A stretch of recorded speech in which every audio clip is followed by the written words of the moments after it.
Welcome to the Unstoppable Recording Machine Podcast. And now your host, EYAL Levy. This episode of the URM Podcast is brought to you by URM Enhanced, our tier of premium content that's everything you need to know to deliver world-class mixes. The core of URM Enhanced is our library of fast tracks. Each one of the fast tracks is a video course that dives deep into a specific area of recording, mixing, or mastering in a level of insane detail that you're just not going to find anywhere else. A few of my personal favorites are drum tuning with Matt Brown, creating ambience with Forrester Savell, and recording metal guitars with John Brown. You get instant access to over 24 fast tracks. That's over 50 hours of content when you join URM Enhanced, and we're always adding new ones, once per month actually. URM Enhanced members also get access to our Mix Rescue series, where we open up one of your mixes, perform a little surgery, and explain what we're doing every step of the way. And last, but definitely not least, URM Enhanced members have the ability to book one-on-one Skype sessions with us and some of our friends. It's your chance to get a detailed mix crit, some career advice, or whatever else you want. To find out more or join URM Enhanced, just go to urm.academy and click the Get Enhanced link. Welcome to another episode of the URM Podcast.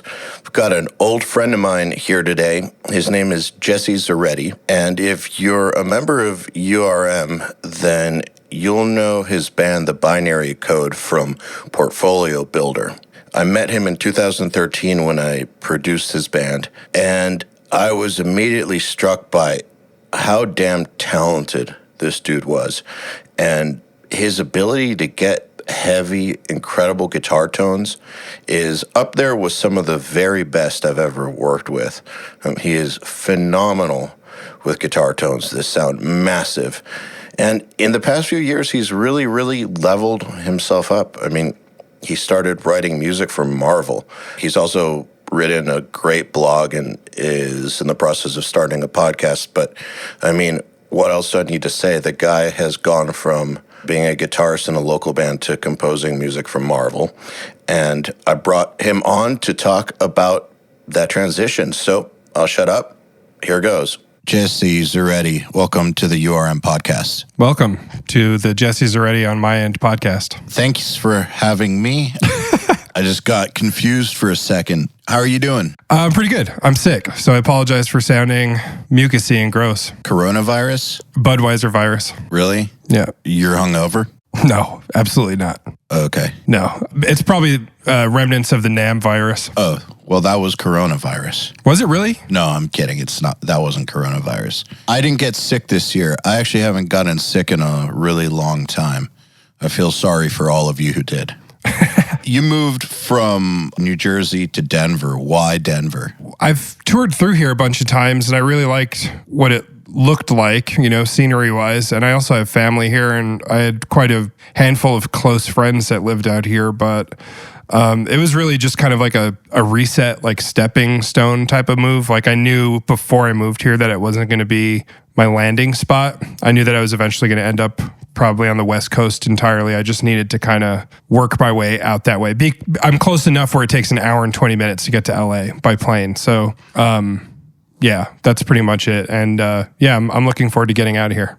Do you find yourself in LA a lot more often these days? Oh, yeah, absolutely. More than I could have ever imagined. I mean, I was in California half a dozen times, I guess, like within 4 or 5 months. So, yeah, I might as well go out there. Do you think that the LA thing is BS, or there actually is all the opportunity people say there is? I think there's opportunities for people who are already working their way up the ladder. I don't think that there's a lot of opportunities for people who want to go out there and figure out what they're good at. So I don't think you can just say, "Oh, I'm in a metal band," or I'm a guitar player who's like pretty decent, and just show up to LA and like all of a sudden turn into something. I think you have to go out there with a plan because it's just oversaturated with talent and people who are after the same thing. So I think it's still there. I just don't think it's there for anybody. That idea of showing up to LA with talent, that's like a very outdated idea. That's what Axl Rose did in like 1984 or something. When it was an eighth of a billion people less. Yeah. I think that idea of showing up and just being like, here I am, doesn't quite work anymore. That's actually the reason that I've never moved there or haven't moved there yet. When I was dropping out of Berkeley and a bunch of people that I knew were about to go to LA to begin their music careers, they were like, "What are you doing?" And I say, "I'm going back to Atlanta to start a band in a studio."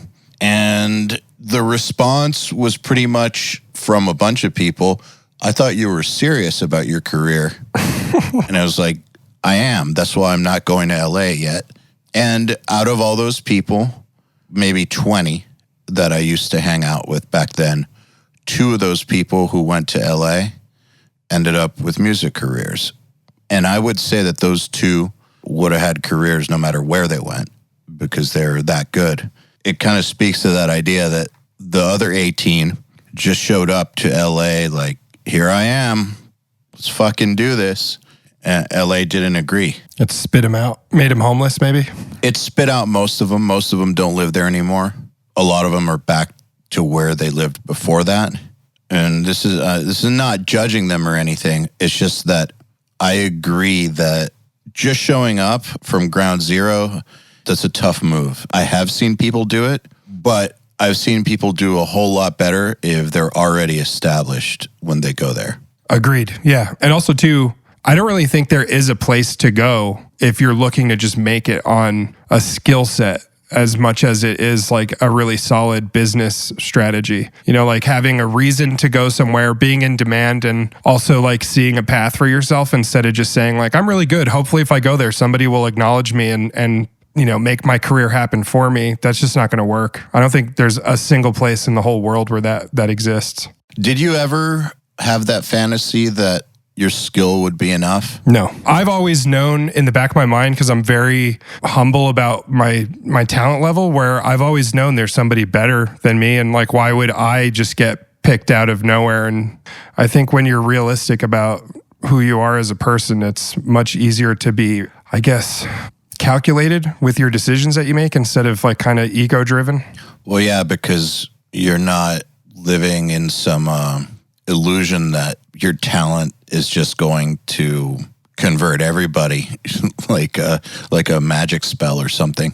Yeah, exactly. I mean, like, how often are you actually like impressed by musicians anymore because of how many musicians out there can kind of do the same thing? Not very often. Right. Like Brandon Ellis, you and I talk about him all the time. Like, it's actually impressive to watch him play guitar against like somebody who's just like really good at playing their instrument. Like he's born to do it.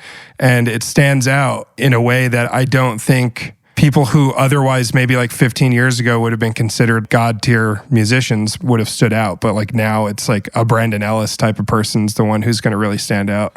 Yeah. And let me just say that Brandon Ellis, he stood out to me like 8 years ago. Yeah, agreed. Same. When he was a little kid. That's not to say that musicians these days aren't awesome. It's actually the opposite. I think that the overall level is the highest it's ever been, which just makes it that much harder to stand out. But at the same time, while I feel like the bar is super high, I think the majority of people, the majority in recording too, fucking suck. And so if you're good, if you're hardworking and you're good and you're honest with yourself about where you can fit in, I think that it's a lot less saturated than a lot of people realize. Like, it's oversaturated with people that suck trying. It's definitely not oversaturated with people that are awesome trying, though. There's not that many people qualified for actual positions, in my opinion, from what I've seen. What it comes down to for me is like, what's going to make you stand out if everybody's on that same level? It's like a great equalizer at this point that everybody is kind of good at like an instrument or something. So what's going to make you stand out? And then there's a band like Leprous where everybody's like a top tier musician individually, but they also write music that matters and is going to stand the test of time because it's not focused on trying to impress strictly just other musicians. Like it's got a purpose to actually serve a milestone, so to speak, like it's got a purpose to it. So I don't know. It's really weird. It seems like, I'm sure sports are the same way too. Like, oh, yeah, that guy can jump this high and dunk or something. It's like, yeah, well, like 50 other people could do that too.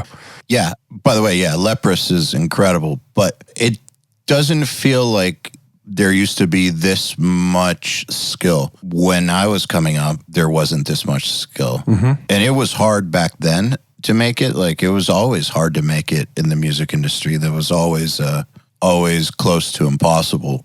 Maybe harder back then because there wasn't the internet the way it is now. But I don't remember there being this much skill. I remember... I realize I'm going back and forth between saying that most people suck and that overall skill is higher than ever. And the thing is, I think both of those things are true. Somehow, I think that both of those things are absolutely true. I think you could suck at using your skill. Yes, I think that's a good way to put it. Yeah, I think you can be an amazing guitar player who can do things that nobody else can do on an individual level, but you can't apply it in a way that's going to actually resonate with people to take you to the next level of being that type of musician. Like, I think the guitar hero of today is also a really good songwriter, whereas the guitar hero of like the 90s, like the G2 or whatever, G3, touring guys like Satriani and Steve Vai and stuff, like those guys were like really amazing musicians at their time and like innovative, but like nobody was like jamming surfing with the Alien on the way to work, Hope not. Yeah, I know, right? So, but now you have like guys like Misha where it's like he's a really good guitar player and lays a really good foundation for his whole band. Like everybody in Periphery is really talented, and they're also technically they're all guitar heroes in the same capacity as like a Steve Vai, where they're influencing the musical instrument industry, the software industry, and like they influence how guitar players think and write music. It's the same thing, but they have more of a collective skill set to offer for influence than like a Steve Vai does. And that's not to say, anything bad about Steve Vai. Like I love some of Steve Vai's stuff, and I think what he did for guitar paved the way for a lot of these guys. But I just think that it's, if anything, an aspiring musician who wants to be noted as being this influential person. Like if they want to be in that position, they also have to really find a really good way to apply their technique and skills instead of just being really good at taking Instagram videos and shredding, I agree. Actually, the podcast episode that I just did with Michael Montoya is just a perfect example of someone who isn't like the craziest guitar player ever, but figured out exactly what he's good at and how to use it and has built a career off of that. And that goes a much longer way. Having a limited skill set that you know how to use the fuck out of goes way further than having a much broader skill set that you're not really sure how to use. Right. Michael's the one from the Metal Sucks dinner at NAMM, right? That's correct. Yeah, he's killing it. I was looking at his Instagram, like all the people he's working with, and like he's a riff dude, like he's not trying to do something that's beyond his natural skill set. Like I think we all have a musical voice that comes out naturally, like that we say like, oh, that was really easy and I'm actually really good at that. Maybe I should just like focus on making that better, or that not that it was easy, that it came naturally to me to become good at that skill set. So why didn't I work on that? And it's like he saw that he's a really good, I guess, chord progression arranger would be like a good way to kind of look at him. Like he writes hooky progressions and rhythms. And when you're good at something like that, like why would you then switch over to learning how to sweep pick with your guitar behind your head?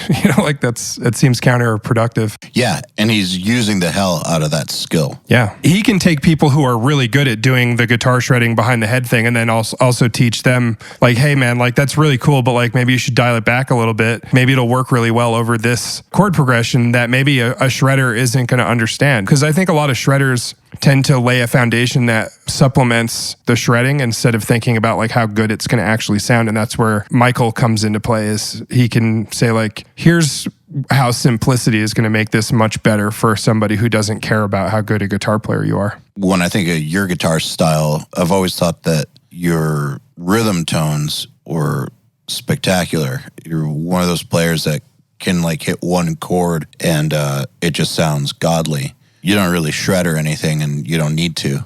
Did you set off on like a tone quest, like with your right hand or anything, or is that just something that just came to you naturally? I think the conversation that we're having right now, I had with myself a lot when I was younger, because I used to be really into shredding. I used to really obsess over trying to become like Alan Holdsworth, and I was really into Wayne Krantz and Pat Metheny, and I really wanted to be like those guys, but I realized how far away I was from it, and I would say to myself, like, I don't know, man, it seems like people care more about the riffs you write. Why don't you just like focus on that? And like, it just seemed like I was able to have a real conversation with my ego and say like, dude, I don't think this is where it's going to go for you. And I also came from a really competitive market of music in New Jersey, because when I started Binary Code in 2004, bands like Dillinger Escape Plan and, I mean, God Forbid was also like really relevant back then. There was no competing with that, you know? So it's like, why am I going to do that? Why don't I just write music that's good, but maybe dial back the shredding and like kind of leave it out? So I kind of abandoned shredding about actually 11 years ago. I stopped with the shredding. It's just not for me, you know, like it wasn't my path, and I was just really honest with myself. So I focused on having a really strong right hand, you know, and also too, like, to give you credit, what you and I had conversations a half a year before we started tracking Moon's Blood in 2014 or whatever it was. And like you told 13. me, yeah, 2013. So like you told me, hey man, you need to make sure that your right hand matches your left hand. You need to pick hard. You need to use heavier strings. You need to really like focus on your vibrato and bending and like, you know, be really in tune with this stuff if we're going to make this record come out. Cause I wanted to know, how am I going to show up to this and do a good job in your capacity? And, cause I could always kind of sense with engineers, like, there's this frustration when musicians just kind of show up thinking they have it all figured out, and the engineer's like, dude, you have no idea what you're doing, and this is terrible. Can you give the guitar to the other guy who like actually knows how to play guitar? I didn't want that to happen. So I just listened to you, and I worked really hard at making sure that everything sounded good together. And I play guitar a lot unplugged, so I don't actually rely on tone to make the guitar make a sound. So I think it translates really well when you do actually plug in. It's a little bit more honest when you're not plugged in. So you actually try to make the guitar sound badass just by itself in the room as is, like the instrument. Yeah, 100%. Yeah. I mean, I play most of the stuff that I wrote on the record that you and I did, I wrote on acoustic guitar. So that's something that I wish more people understood, that when you get these like really, really sick sounding tones on records, generally, I'd say 9 out of 10 times, the parts sound sick because that's what that player sounds like. Yeah. Them alone in a room, that's what they sound like. Like, that's the sound that they create with their hands on the instrument. And then the engineer is just putting it in a context. But that actual sick ass feel and tone, that's not created in the studio. That's coming right off the instrument, and the best players do that. That's why when people buy like tone packs, like Kemper tone packs, or they used to buy Pod Farm tone packs, and they get something from a great player that sounds great, and they think that they're going to sound that great, and then they load up that Kemper profile and they don't sound anything like their hero. They're like, what's wrong? Like, did I just get ripped off? Is this actually their tone? And it is, but you can't profile your hands. Yeah, I agree with that 100%. I mean, a guy like you tell people like, it's very unlikely your other guitar player is going to record on this. And I didn't have a guitar player at that time, but you made it like very clear up front, like, you know, if you have another guitar player, there's no way he's going to record. So I don't even know why he needs to come down to Florida. And then you have all these other bands who show up and they pitch the idea of like, oh yeah. Wait, I told you that the guitar player in your band that didn't exist shouldn't come to Florida? You were foreshadowing me. We were having a phone call while I was driving, and you were like, and yeah, dude, if you have another guitar player, like, I don't know who's the better guitar player, but that's the guy who should come down to Florida, basically. Oh, okay. Yeah. Yeah. You were really, because you were like, he's probably not going to record if he's not going to be as good as you are. with the riff. So there's no point on having him take off work and sending him down. Like you gave me this whole rundown and I was like, oh no, dude, actually it's just me. So we're good. But I know that you've also recorded bands who like kind of pitched you the idea of how important the other person's role is in the writing. And then they show up and they suck. And then you end up making the guy who's actually good at playing guitar record everything anyway. I mean, like look at Decapitated, right? Like, what's his name? Václav, the guitar player. Like he doesn't have to worry about that. Like he's got everything figured out. So he doesn't have to like argue with somebody. And like, I think a lot of bands have to deal with that where it's like, they feel bad that the other guy might not record. And then it becomes like this whole big thing. Like I dealt with that recording our newest record. It was like a huge issue. And I kind of had to, allow it to happen, so to speak, because of all like the politicking that's involved in being in a band. And sometimes it worked out in our favor because my other guitar player on the recording actually played really well and he crushed it. And I'm very lucky that he did that. But I thought of you in that scenario in that you would have been like, I don't really care how good you are at guitar, dude. Like it's not going to sound the same. You're not going to have the same hand technique. Yeah, I think that one of the ways that I went wrong as a producer is that I never figured out really how to massage that in a way that didn't end up making you the bad guy. No, blowing bands up. So I fully support producers only letting the best person play. Absolutely, 100%. That's what you should do. There is no other way, in my opinion. However, there's a consequence to it that if you go too hard and you make them hate each other just because, someone might be real sensitive and get offended, have their feelings crushed, and then they have to be in the band and remain in the band so the band stays together and promotes this record that you made. You don't want to basically throw any grenades into their relationship, which you could if they're very dead set on both guitar players playing and you're dead set against it. It's a weird situation to be in. However, I think that all the best producers have figured out how to psychologically make it happen. It's funny. You don't think about this in the capacity of like an orchestra. Who's the better cello player? Who's going to be on? Like everybody has to kill it on a metal record. You would be surprised, but it does happen with orchestras. I remember in the 90s, my dad had this situation with an orchestra where it basically was dealing with a revolt from the players because he did this thing where he would move the best players to the front and hide the shitty players in the back. And it worked. It sounded great. Like he strategically placed all the worst players in the hardest to hear spots in the hall. Like he figured out exactly where the weakest points were and he moved them there. And then he moved all the best players to where they would basically be the majority of the sound. And of course, all the awesome players loved him and loved that. But since awesome players are always the minority, the majority was not pleased. And a lot of people who kind of had their seat for like 20 years or something suddenly got moved to the back and they weren't too pleased about it. And it kind of started a whole thing, a whole little controversy, lawsuits even. When you get moved, it's almost like reality TV. It's like, what do you mean I'm voted off the island? Are you kidding me? Like nobody's going to want me to endorse a product or be in the next symphony that's going to pass through town or something because you moved me to the back and it's noticeable. Basically. But I guess it kind of goes back to the same thing. You have to figure out a way to make those moves without causing revolt.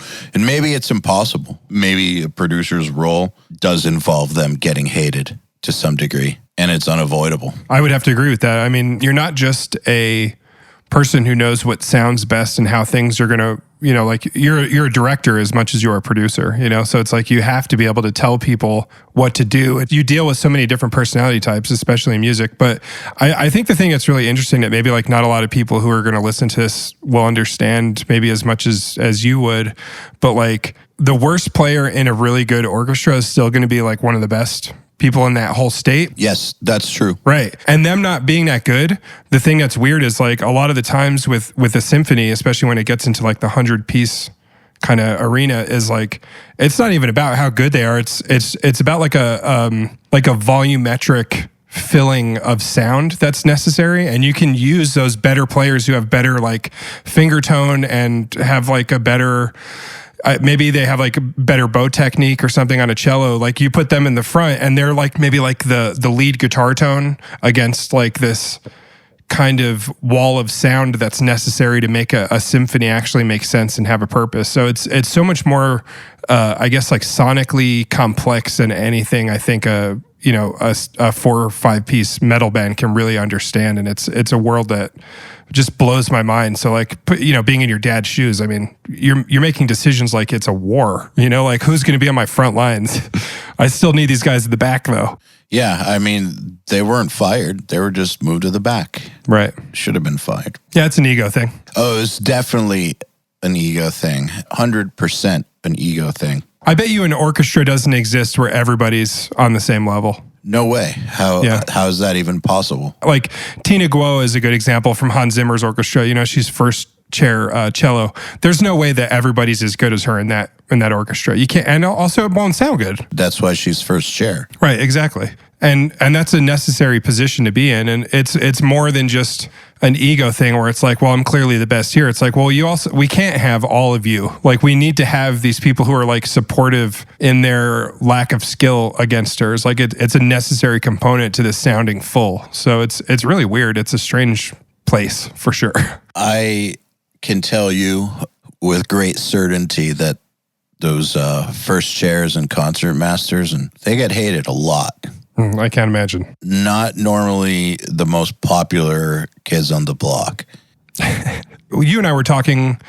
I did some work with Amy Porter, who played with your dad, the flute player. Yep. I asked her about that because she was first chair and she does like so many high level things. And she's like, yeah, like not a lot of people liked me when I first started because she was getting like all the good seats, and they kept moving her up. Like she was playing musical chairs basically within the same year, and she had to basically wait out a full changeover of most of the people in the woodwind section by her. Like had to kind of revolve out for her to feel comfortable being in her position. Oh, so there had to be basically like a new set of people who didn't know her as the underling. Yeah. Well, with flute too, like it was like probably 4 or 6 people, but like they had to like be so damaged by the circumstances that they just like fizzled out. And then when she got new people in there, it was easier for her to be kind of in command with people who didn't have that like competitive perspective, I guess. Until a youngin comes in that's really, really sick. Yeah. Then it gets like thrown him under the bus. Then the story repeats itself. Yeah, exactly. Did you see Parasite? Did you go see it yet? I did. I saw it. What did you think of the score for it? Do you remember it?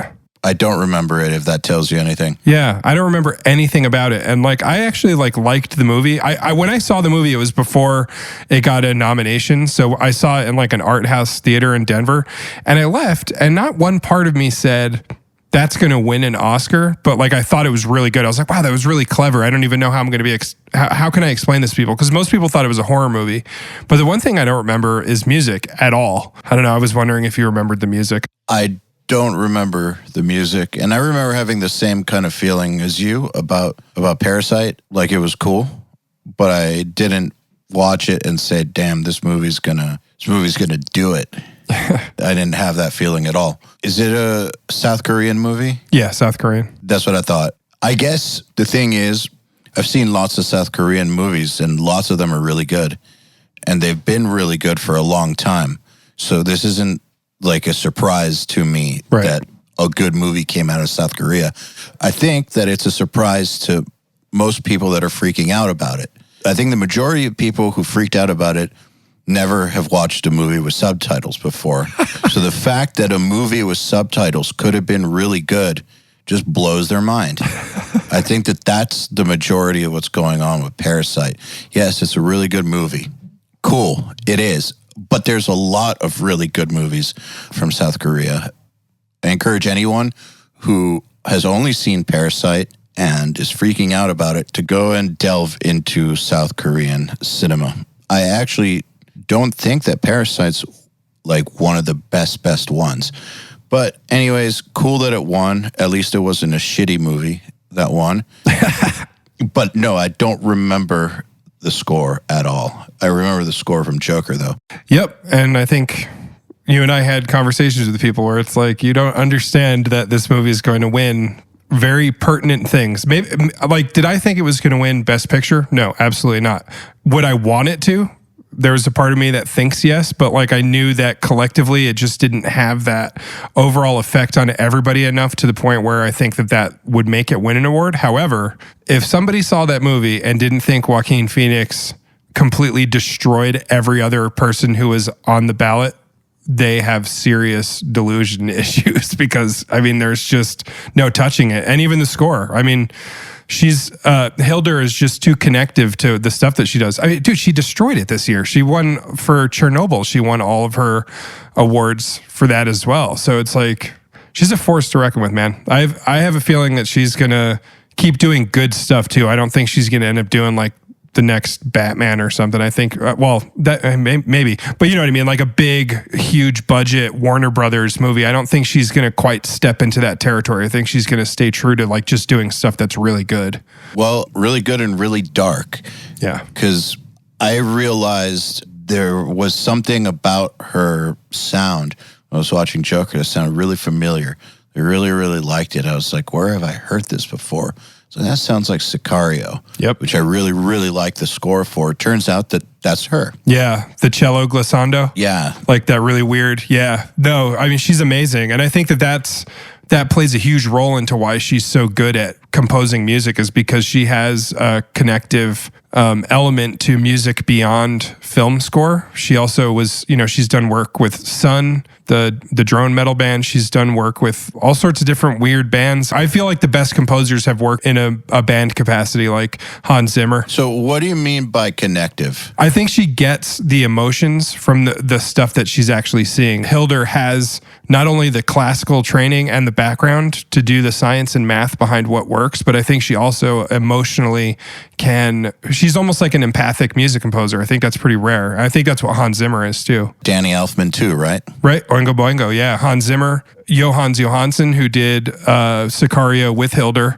He also did Mandy. He's a metal guy. He was in a post-metal band. Like, I feel like there's a huge level of a common denominator in between why these people are so good and why it works. I don't know if Alan Silvestri played in a band. I'm willing to bet he didn't. I believe he probably played piano in a jazz or classical capacity, if I were to guess, but that would probably set them apart for sure. So Hans Zimmer plays guitar, right? Yeah, guitar player. Okay, that's what I thought. So I think there's something about understanding the world of rock and metal, like the energy of it and how it affects people. The sheer volume, first of all. This is something that I've noticed a lot of classical people don't understand. There is a lot of powerful music in the orchestral world, but you cannot compare it to what it feels like at a show with an incredible system that literally rearranges your insides. It's like a different level of force.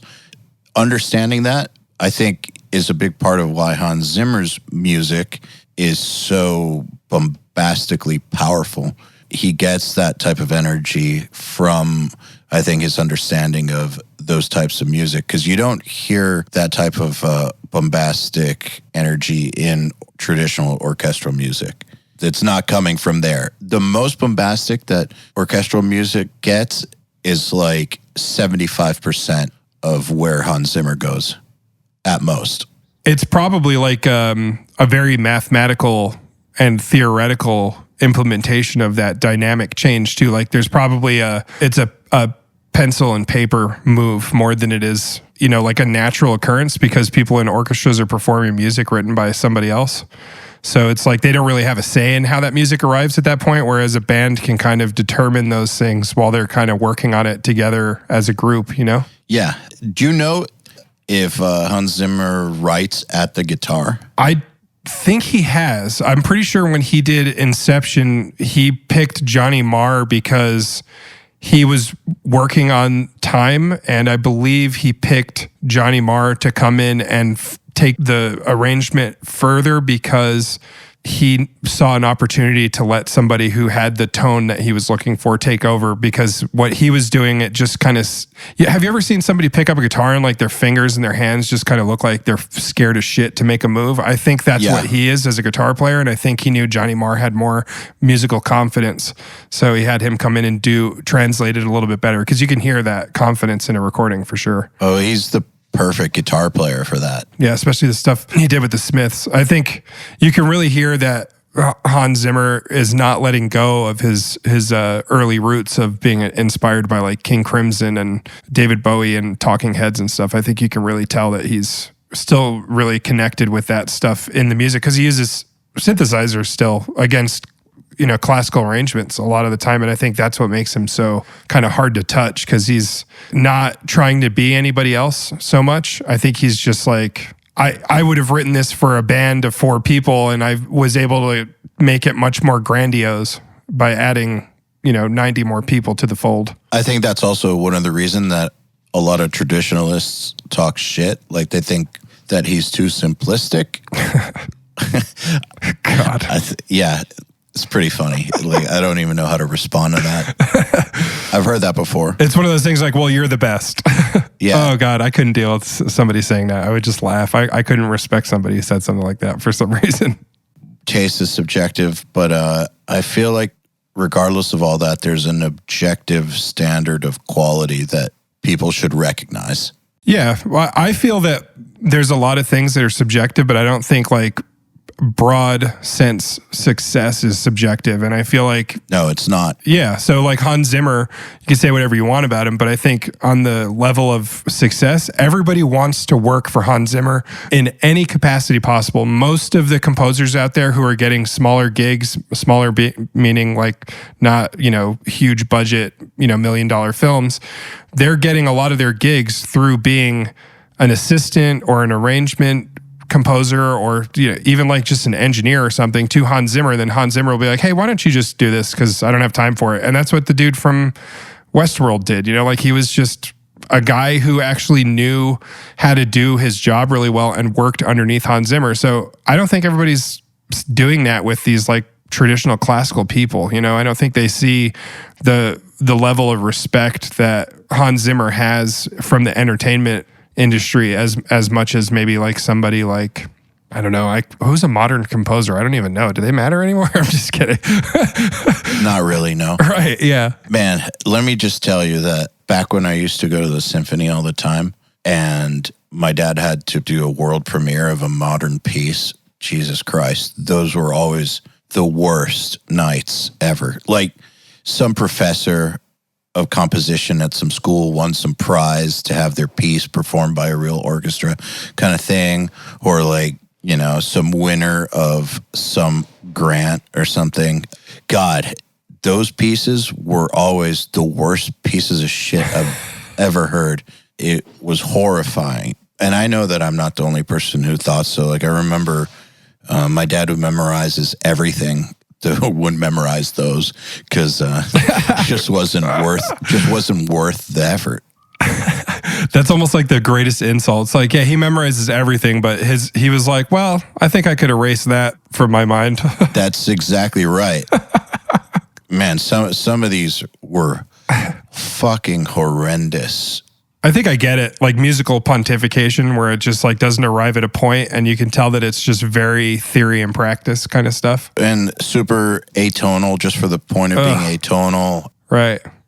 Just definitely super academic. I have always thought that the orchestral talent moved to Hollywood. Like the great composers of today are in Hollywood. Film, yeah. They're not writing for orchestras, they're writing for movies.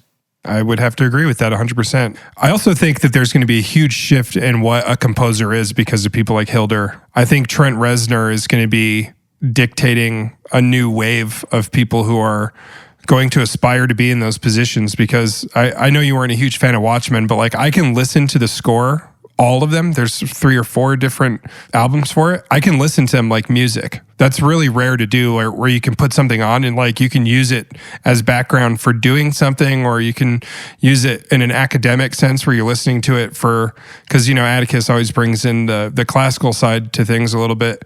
It's actually like enjoyable music that I think like a lay person could actually like listen to. It might not be right away because I don't think that people know how to get into composing yet still, but I do think that he is going to be a huge part of this shift with Hilder as to what a composer actually does for a movie. Because you're seeing it more and more with horror movies too, where you're seeing people get hired to do these jobs who come from a band, essentially. And I think that's going to be the future. I know for certain Trent Reznor and Hilder are huge influences on why I'm doing what I'm doing. And I want desperately to be doing what they're doing, which is making music they actually enjoy, but making it more grandiose by inviting more elements into the equation.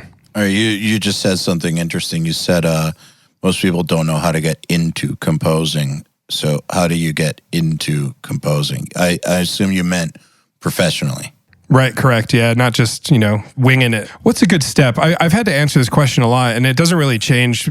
Step number 1 is networking. And I think you and I have talked about this at great lengths just for sport, basically, as friends. But if you're not capable of networking yourself as a personality, there's absolutely no way that you're ever going to get a foot in the door with people who make decisions, like music supervisors, for example. They're just not going to be sold on you as a person, and that's going to translate into their confidence and investment in you as an individual who's going to be able to make this incredibly expensive product, which ends up being a TV series or a movie or an animated series or whatever it is. And they're not going to have that confidence in you if you show up and you're a dick or you're arrogant or you don't listen, you don't ask questions, you don't make eye contact. All these like really important networking skills that makes a person good at communicating effectively with people.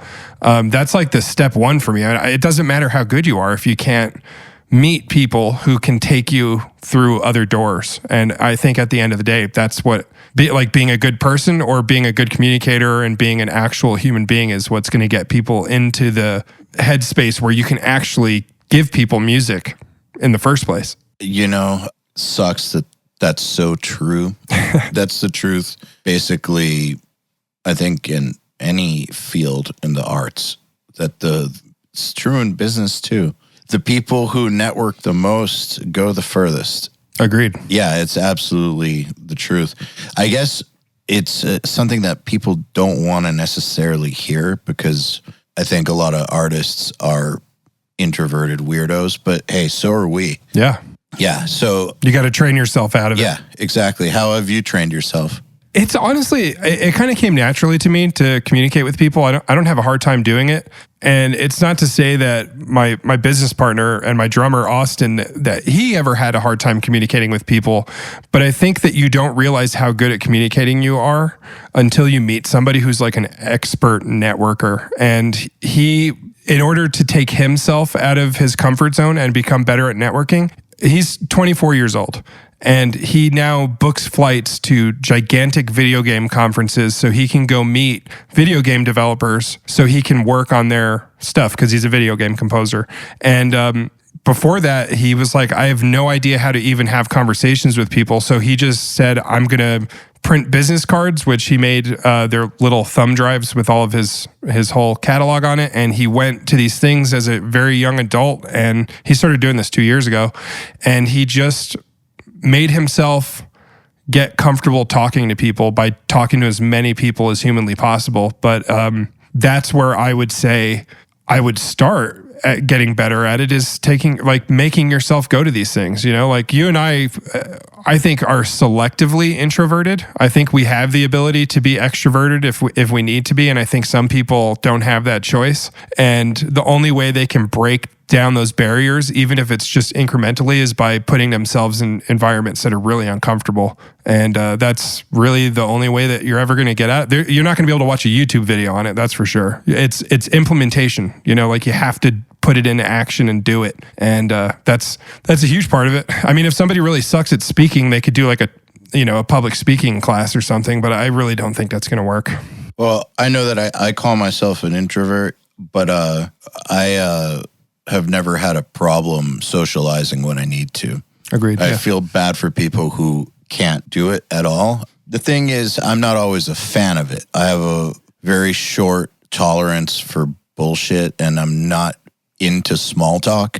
And a lot of things that people like to small talk about are the last thing I want to talk about. And I don't even know where to begin about a lot of things that people like to small talk about. So there's always a challenge there, but I still figure it out. And I've made a lot of effort over the years to overcome my disdain for it. And I've gotten pretty good at it. And I think that if I can do it, most people can do it. And frankly, they have to if they want any sort of career in production or composition or in a band or whatever. They're going to have to figure it out. It's step one for me always to people, because I've had people ask me how to get into composing. And the first thing I tell them is like, you're going to have to network. Like, there's no point in me telling you anything else beyond that if that's where you fall short with your skill set. Because if you can't do that element, it just doesn't matter. I just don't know how. Are you going to go to California and go to like a screening or something and network with people there? You know, are you willing to do that? Are you willing to just go talk to every person in a room of 150 people who are just in a movie screening and try and talk to people who you have no idea who they're going to be or what they're going to end up being able to offer you, but you have to roll that dice. It's kind of like that Minesweeper game. You know, it's like there could be 100 people in a room and 3 people are actually going to be somebody worth talking to. And I don't know that I know a lot of people who are willing to make the sacrifice to go do that and step outside of their comfort zones that far. So it's like, that's step number 1. And then step number 2 is like brush up on everything, you know, like then it's follow these other rules basically, you know, but that's where it all starts. Dudes in bands too. Usually there's like 1 or 2 go-getters in every band who help the band get to where they are. And then there's everybody else who just played their role in the band. But a lot of people in bands don't actively network. Usually most people in bands just kind of do their thing in a band and are happy that the band is successful, just kind of do that only.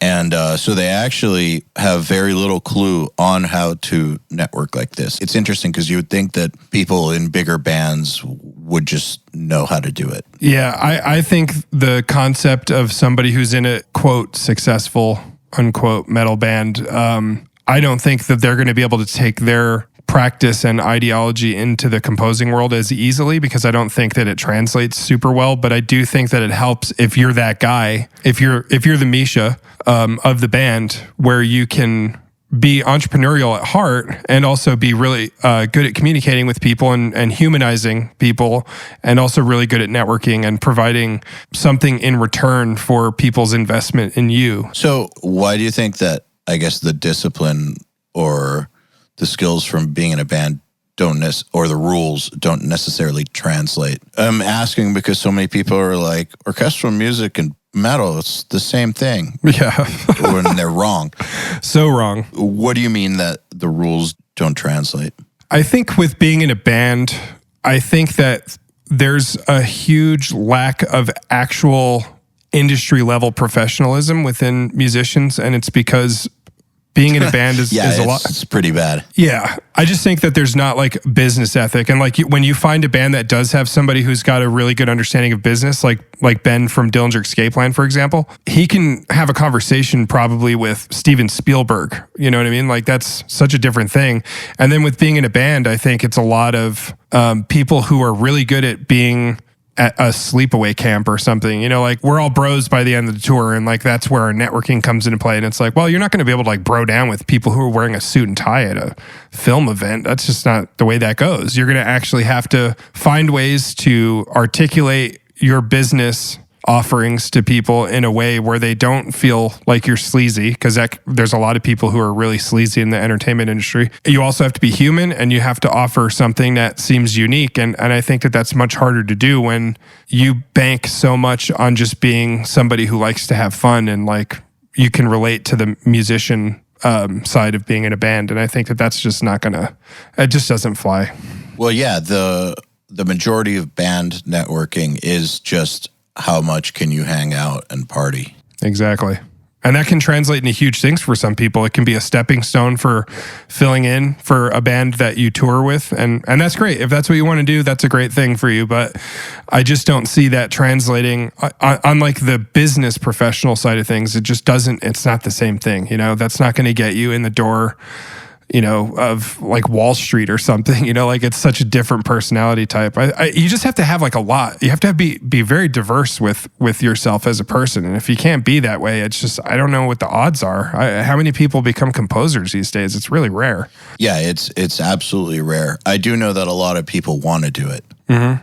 Absolutely, yeah. Especially your URM students seem to like all collectively who I've spoken to are really interested in it, and so much that like they are actually taking steps into wanting to learn how to do certain things, not just on the mechanical side of things, but also in the business ethics side of things too. And I think that says a lot about your students in particular who do this versus somebody who thinks that they have it figured out because their band, you know, can fill a 400 capacity venue, who thinks that that's going to translate into something. You know, I think being capable of understanding that you're still a student no matter where you are at in your life, I think it really helps people along the way. I think a lot of people forget that, but we definitely hammer into people's skulls that they need to get the business side of this right, and they need to be real people, and they need to socialize, and they need to network, and they need to take that part as seriously as the musical part. Yeah. Otherwise, they're lost, I think. Like, it's not going to happen. You could be incredible, and it's not going to matter, because if you can't make human contact with people, nobody's going to give your music a shot. The end.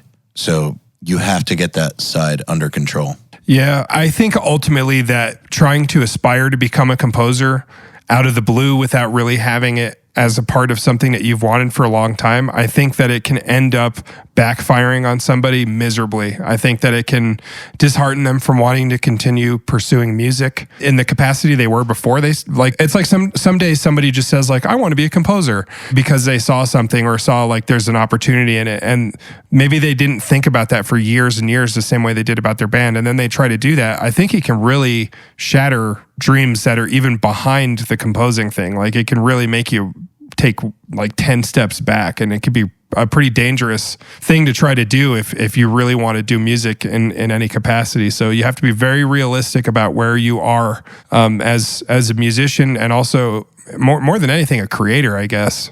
All right. So how did you get realistic about it? The opportunity came to me in a very fortunate way, and it didn't happen upon the first try. And I was just really humble about the fact that it didn't come together. And What do you mean? I was asked to do something and somebody else got the gig, and I didn't let it end there, basically. And I just maintained composure about my disappointment, and I got asked to do something again later on because I handled it well. And what I did ended up being good enough for a whole team of people to ask me to do more of it. And I honestly didn't think that I would become a composer. I've always really appreciated Hans Zimmer in particular, and I've always wanted to integrate that into what I write for myself personally. But I never in my wildest dreams thought that like one day that would translate into becoming anything more than just a guy in a band. But I did that again. I did that thing where I listened to myself, and I saw people saying that they really liked what I was doing for something where music is generally not pointed out, like an animated series, for example. And it told me like, well, maybe I am actually good at this, and maybe I should continue on with it. And then I just saw more doors opening up, and I keep following them. And I'm not where I want to be by any means. You know what I mean? Like I'm not even on the step yet of where I want to be as a composer. However, I do know that it's what I'm supposed to be doing based on how much has come my way because of what I do for work. So I'm just very intuitive and listening to myself. And if anything, you can kind of see it like this. Like I always thought that my band was going to be, you know, a band that got signed and started doing all this touring and stuff. And I thought that we had this really sharp opportunity to do that. And I was able to be realistic with myself and pivot because I found that maybe I individually can actually become successful with music, but maybe not with being in a band. in the sense of being successful as a band can get. But I focus, this is all I do. I only care about this. I network, I constantly am trying to get better at what I do. I don't stop working. Even if I'm not going to release something, I compose still in case I stumble upon something really good. And yeah, I mean, I don't know, it's really weird. I feel like my circumstance is really unique in that maybe it's not like a good influence.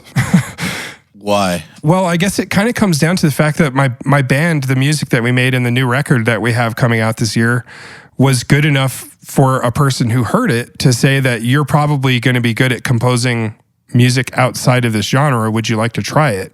That's kind of weird. How does that doesn't really happen to a lot of people. So I feel like that's an unfair reference. Well, it doesn't happen to a lot of people because their music isn't good enough to make someone think that. Yeah, and it's subjective, right? Of course, it's subjective. But hey, you know what? We could actually dial this back to I stopped shredding. I just focused on writing good music, in my estimation, what I think good music is. And somebody else agreed with it. And they were willing to invest their confidence in me because I wrote this record that's coming out for us. And they were willing to invest in that skill set of writing for that style of music into, I think this will translate really well into composing in a completely different capacity. And it did. And I'm really lucky that happened. And now, because I saw that opportunity, I'm capitalizing on it. I think a lot of people would have gotten the opportunity and not capitalized.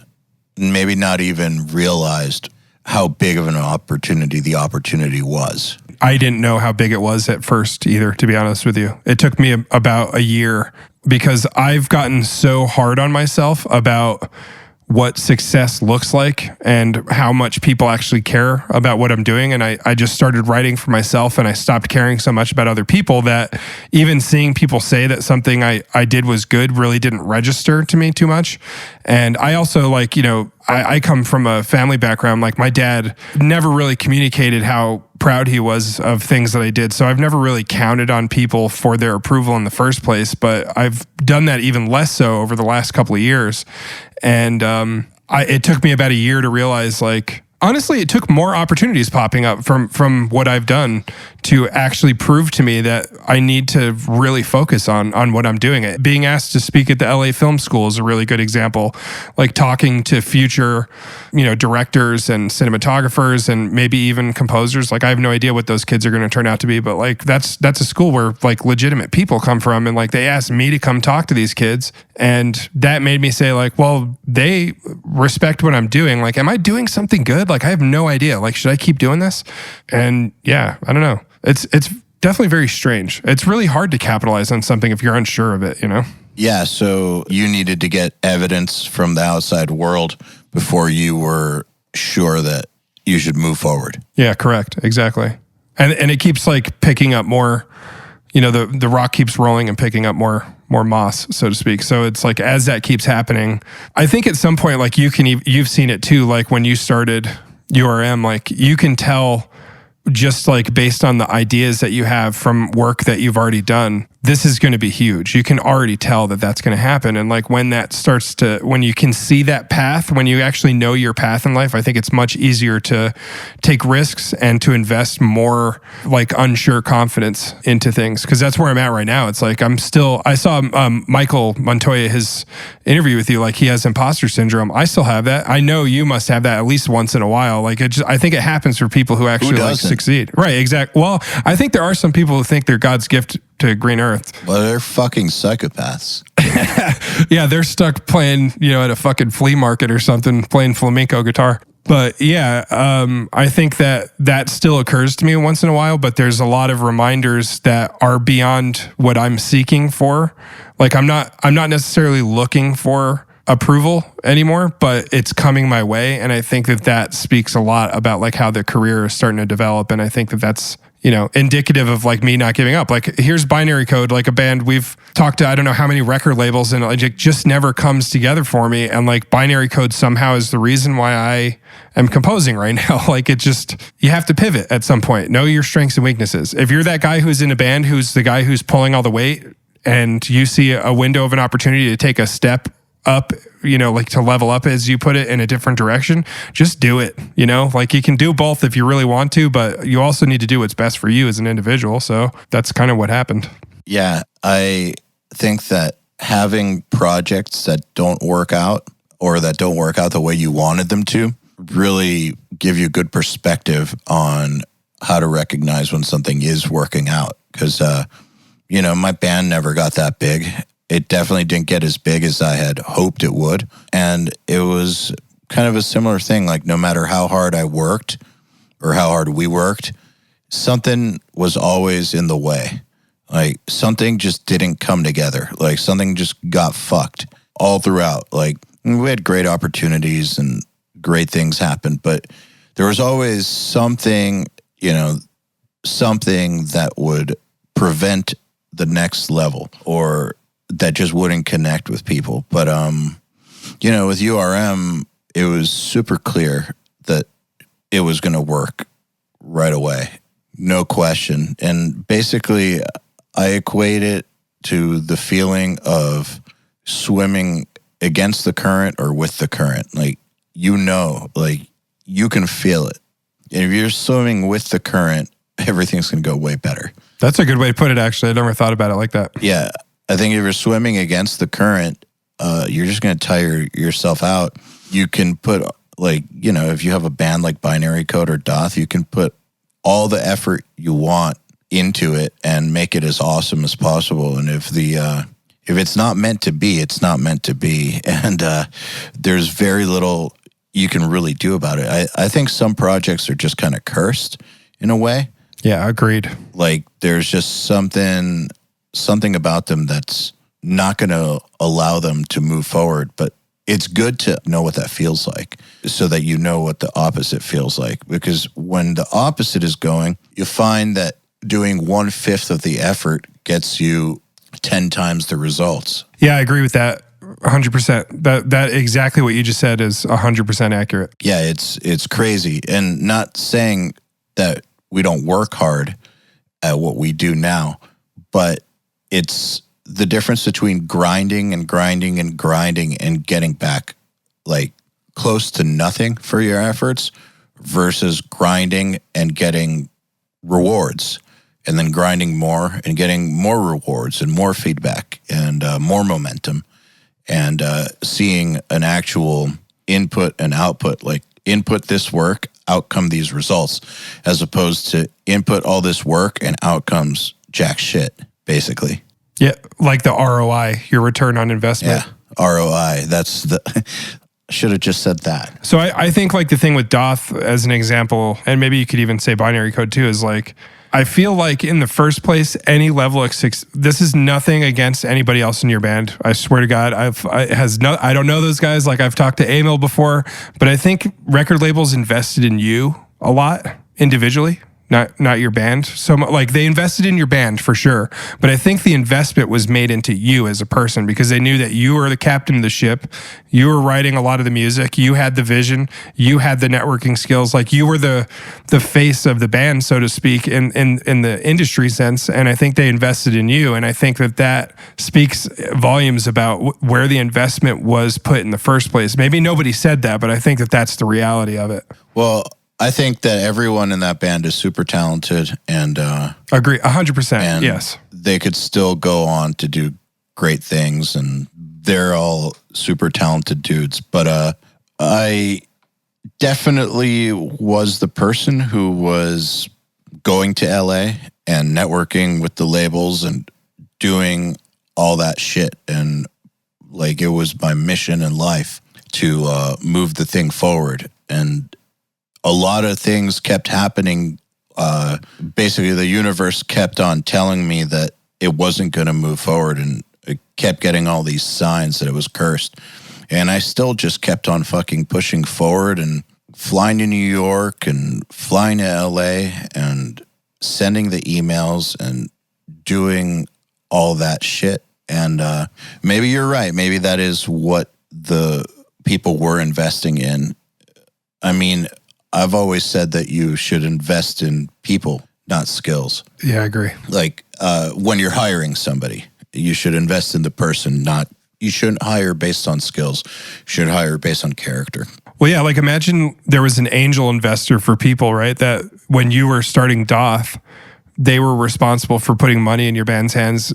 I feel like they would have been saying like, I'm investing in EYAL because like maybe Doth isn't going to work out, but this guy has really good ideas and he has a good mind and he's entrepreneurial at heart. And I think that with all of these combined elements, maybe if this doesn't work out, I can still be invested in this person and like see if other things come to fruition from it. And like that's happened, you know? I was watching Silicon Valley the last season and there was, or maybe it wasn't the last season, but Richard Hendricks is kind of like this, he's an up and coming version of like a Steve Jobs type where he's got these brilliant ideas, or he's more like one of the software engineers who got really big. And there was a moment where Gavin Belson, who is basically the Steve Jobs of the show, said something, you know, like, I'm not invested in Pied Piper. And he was like, do you know what I'm invested in? And then Richard Hendricks thinks to himself, he's like, is it me? And the guy, and Gavin Belson goes, no, God, no, of course not. You're an animal. Like, I'm not, it has nothing to do with you. Like, I feel like that can go two different ways where it's like either the person's invested in the overall product of the band and like the whole project itself, or it can just be in an individual, you know what I mean? And sometimes it's both, you know, like I do think with Doth that a big part of it, I would just be willing to talk to Monty Connor and ask him, dude, how much of it was that you knew that EYAL was going to deliver and do what's right with that band and like you could count on him, and then how much of it was that you just also love the band. I'm sure there was a balance to it, but I have to believe that Monty would say that he invested in you a lot. Yeah. What a mistake. Oh, you know what he told me when he heard my band's first demo?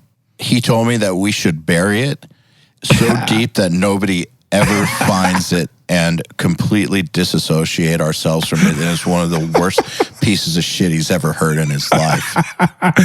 Oh my God. Yeah. Was that the stuff with like the electronic drums? Yeah, this Okay. The earlier stuff. And wow, it was like I sent it to him and after we were signed, I didn't get the reaction I thought I was going to get. That's fucking amazing. Yeah, it was fucking brutal. I mean, bands are even lucky if a guy responds these days, but like, could you imagine like there's a guy who's got an automated response that says some shit like that to you? Oh my God. Well, the thing is that one of the reasons that I've been so like brutal with certain people when I think it's in their best interest is because people have been that way with me and it's always been a good thing. Like Monty Connor telling me that shit, that's not the only time that he put me in my place. He put me in my place a few times and it was always a good thing. Like I've been put in my place by people over the years in very brutal ways and it was always a good thing.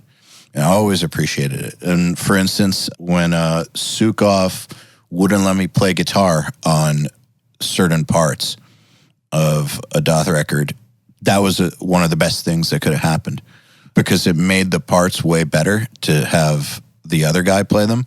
But also, years later, when I was in that position of choosing the guitar player to play on a part, you know, I had the experience of being in those shoes and thinking to myself, well, if I dealt with it, you can deal with it.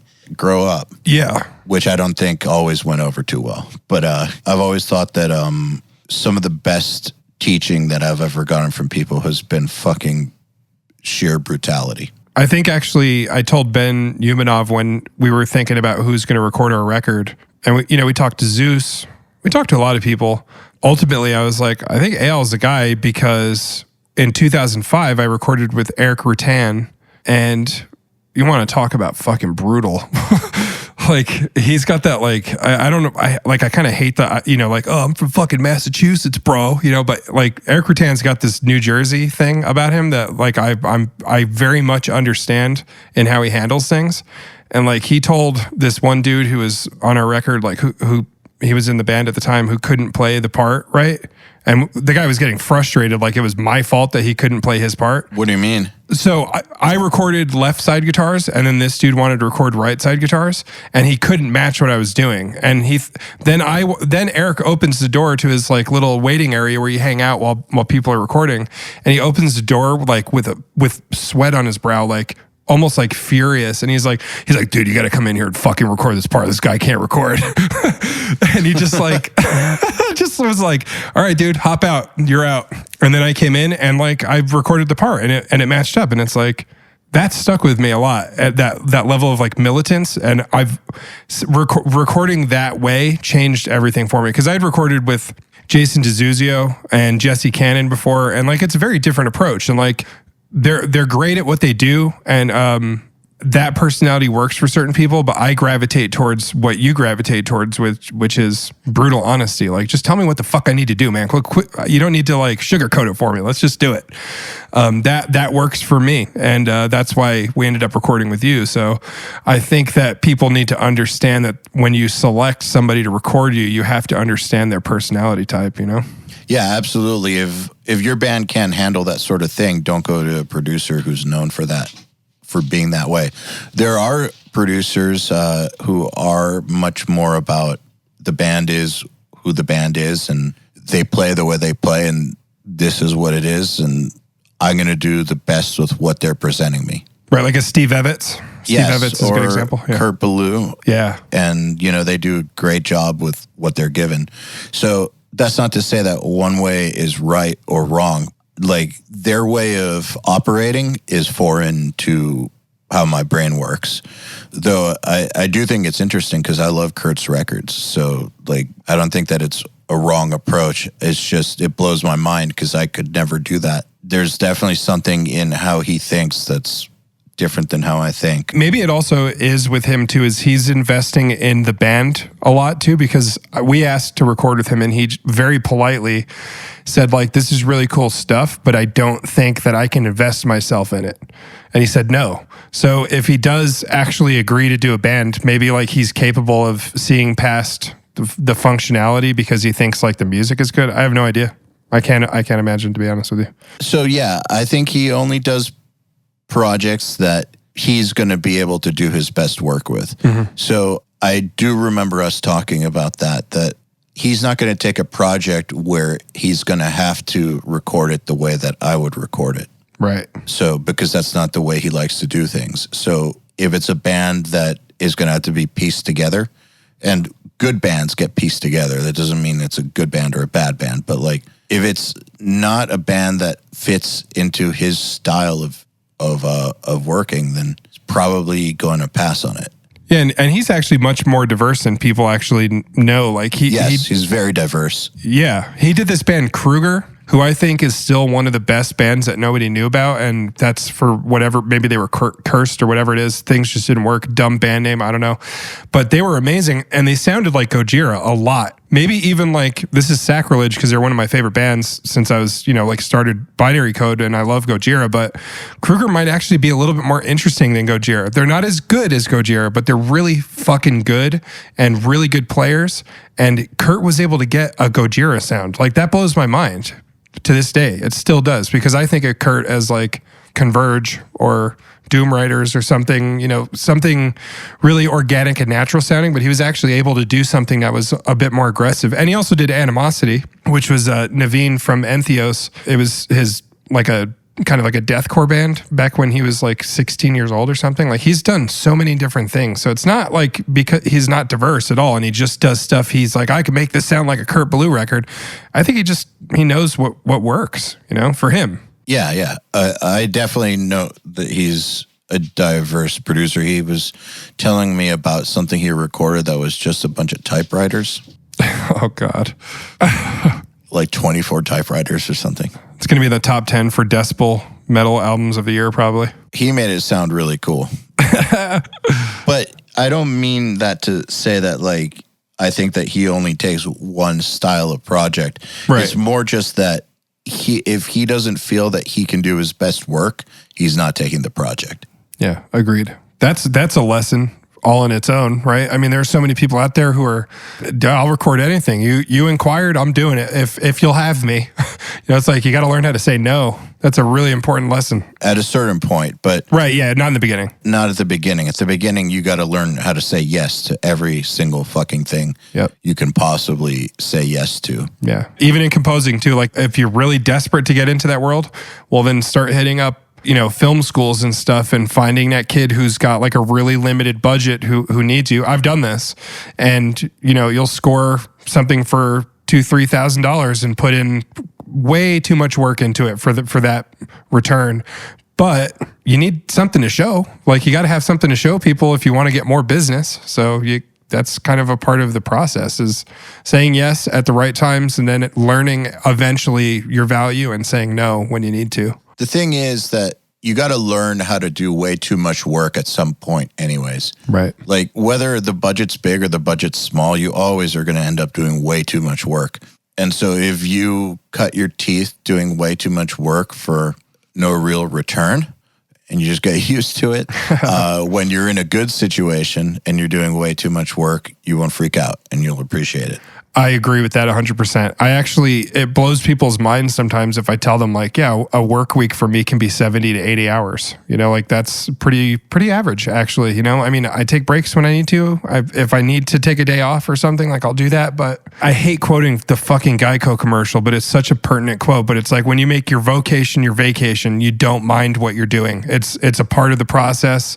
As long as I'm not sitting here filling out insurance papers for fucking Best Buy or something, like, I'm happier sitting here for 70, 80 hours a week doing what I'm doing, knowing that it's going to be better for me long term, and of course the overall goal is to, like, not have to kill yourself to reach a result. But I think that's kind of comes with the territory. I think, I think when you can do your craft that comes natural to you for a profession, I think that you obsess over it, like working with Aaron Smith on the binary code record, when he was working on some of the synth stuff that he started doing when we flew out to Seattle to record with him, he would spend like a full day on like 30 seconds of audio, like making it sound good with synths. It blew my mind. I was like, well, I guess that's normal, like, I guess that's something to learn from this. And like, I do the same thing. I'll obsess over 3 tracks out of 60 for a composition sometimes, and just spend a whole day on it, take a break, come back the next day, get back at it. Okay, so what is a typical workday for you like? With composing, I have worked in a very strange capacity for composers. Sometimes I don't get visual lock, which means I don't get creative assets right away. So I have to start composing without any kind of visuals. You might get something like... So you just have to kind of like invent something? Yes, you get cues. So you might get like a 0 to 30 seconds, I need this, 30 seconds to 45 seconds, this, like this is the tone. And you might get cues, but you do have to create a lot from your imagination, because a lot of the times, for example, if somebody's working on a high budget film, they're going to be working to like stuff that looks like shit. And it's not going to be very imaginative stuff. You're going to see a big green screen and you're going to see good looking actors trotting around doing shit that's going to end up getting CGI'd. In really weird costumes and dots all over their faces. Exactly, precisely. And that's not really like a good environment to gain musical inspiration from. So you really have to rely on how your brain can translate what you think is appropriate. So if I'm lucky and I have the visuals, it works really well for me. But this is actually something that a lot of people know too, is that a lot of composers actually end up becoming sound designers for the stuff that they work on. So I did do a lot of sound design, which is, making sound effects, and all those different things have to come into play as well, which is actually a huge advantage for the overall outcome of things, because there's a higher level of quality control where I can see how these things work together. Like nothing drives me more nuts than when like you hear music in a certain key and then like a sound element is added that's out of key and it just doesn't work. I'm like, why wouldn't they fix that? And it's like, oh, 2 different people worked on it. And someone can't hear it. Right, exactly. Yeah. It's going to bother somebody maybe subconsciously, or it isn't pleasing. So if I'm lucky and I have creative assets, I just start mapping everything out. I do have a template that I use in Cubase that uploads. I have different ones. So if I'm doing orchestral stuff, it'll upload an array of Spitfire, a lot of Spitfire stuff. And it takes a while, like I feel like a good hour of that is just loading programs and letting the computer function at its best capacity with how much stuff is open. And then I just start focusing on the visuals. I really start paying attention to the research I've already done on a character or the scene or whatever it is. And then I start mapping things out. There is a lot of note taking and a lot of, I guess you could call it grunt work, like stuff where it's like, just making a note about like, okay, this character, should sound like this. And then I create like a whole stem of like, here's all the different things I think of when I think of this character. And then here's actually what people think about them. So there's a lot of that pen and paper work. And then, I just start cracking into the VSTs. What do you mean by here's what I think of when I think of this character? Here's a good example. The Captain America thing was the last thing that I did for Marvel in 2019, and it was an animated thing. And his story, it starts out where he's like the skinny kid, and it's like takes place in the 40s. And I was obsessed with the score for Watchmen, and I said to myself, like, how cool would it be to do like Marvel shit that sounds like Trent Reznor and Atticus Ross? And I started thinking to myself, yeah, but you can't just start doing like industrial synth heavy work to Captain America. That doesn't make sense in 1945. So then I started thinking about, okay, it's 1945. It starts out in black and white. What kind of music makes sense to that era? And then I had to start thinking about techno, clearly. Yeah, techno is perfect for it. Yeah, I need that Deadmau5 kick drum going through the whole thing. So then I started thinking about like, what is the overall frequency spectrum of something that works in 1945 if somebody were listening to this on like a radio or something? And then I start like taking notes on like, okay, cool, it's black and white, got to have like some kind of low fidelity. And, I just start mapping things out. But then also Captain America, he's patriotic. So I thought of snare cadences and like different type of using Tune Track's orchestral library for the snares specifically because, snare drum for an orchestral composition is much different than like a Mapex snare for a Periphery record or something. So I start tying all these things in together. Tempo and pace starts coming into play. How fast is the animation moving? What frame rate is it moving at? Like I start syncing that up best that I can. And nothing is better than like, I have to tell you this, Denis Villeneuve, the guy who did Blade Runner and 2049 and Sicario. And Prisoners. Yep. And he's doing Dune and Arrival. If you try to compose to his scene cutting, they're like perfectly lined up to tempos, like on the money, like 120 BPM. It's really weird. So often a lot of people who do editing and stuff actually compose to rhythm, which is really helpful for somebody who's writing music. So, I spend time figuring that out. But yeah, like you think about a character like Captain America, you have to figure out what makes that character who they are and how do you make that sound. And I didn't want it to sound like goofy, like Navy music, like I didn't want it to sound like, a cornet or like a sea trumpet or something that sounds super typical. I wanted it to have that darkness and kind of, like triumphant sound to it, but also make it sound appropriate to what I wanted it to sound like. So where would you find the darkness in a character like Captain America? His girlfriend dying. Okay. Yeah. So she was, he thought that she died, and I wanted to play off of that. And that was like a huge inspiration for him through the Avengers, was he kept like looking at his little locket and like looking at her like, oh no, I get to live all these years. I was frozen and I'm really bummed out. Like he's just, it's like a whole mental thing. And that's a big part of the story for that animated series. So, and also Red Skull. Red Skull's a pretty dark character. That's like your Marvel Hitler, basically. So yeah, it's a lot. You have to do a lot of analysis of things that are beyond the music in order to understand better what this is supposed to end up turning into.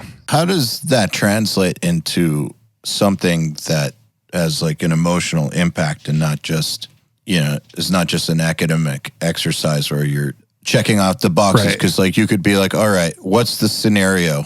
What's the tempo? What did people listen to in this era? What does the character look like? What's he sad about? What's he happy about? And kind of go down a checklist, but that doesn't equal good music. That just equals a checklist. How does it get to actual music? I guess for me, a big part of like, I've had some conversations with people who are kind of newer to what they're doing. Like maybe they're a director or something.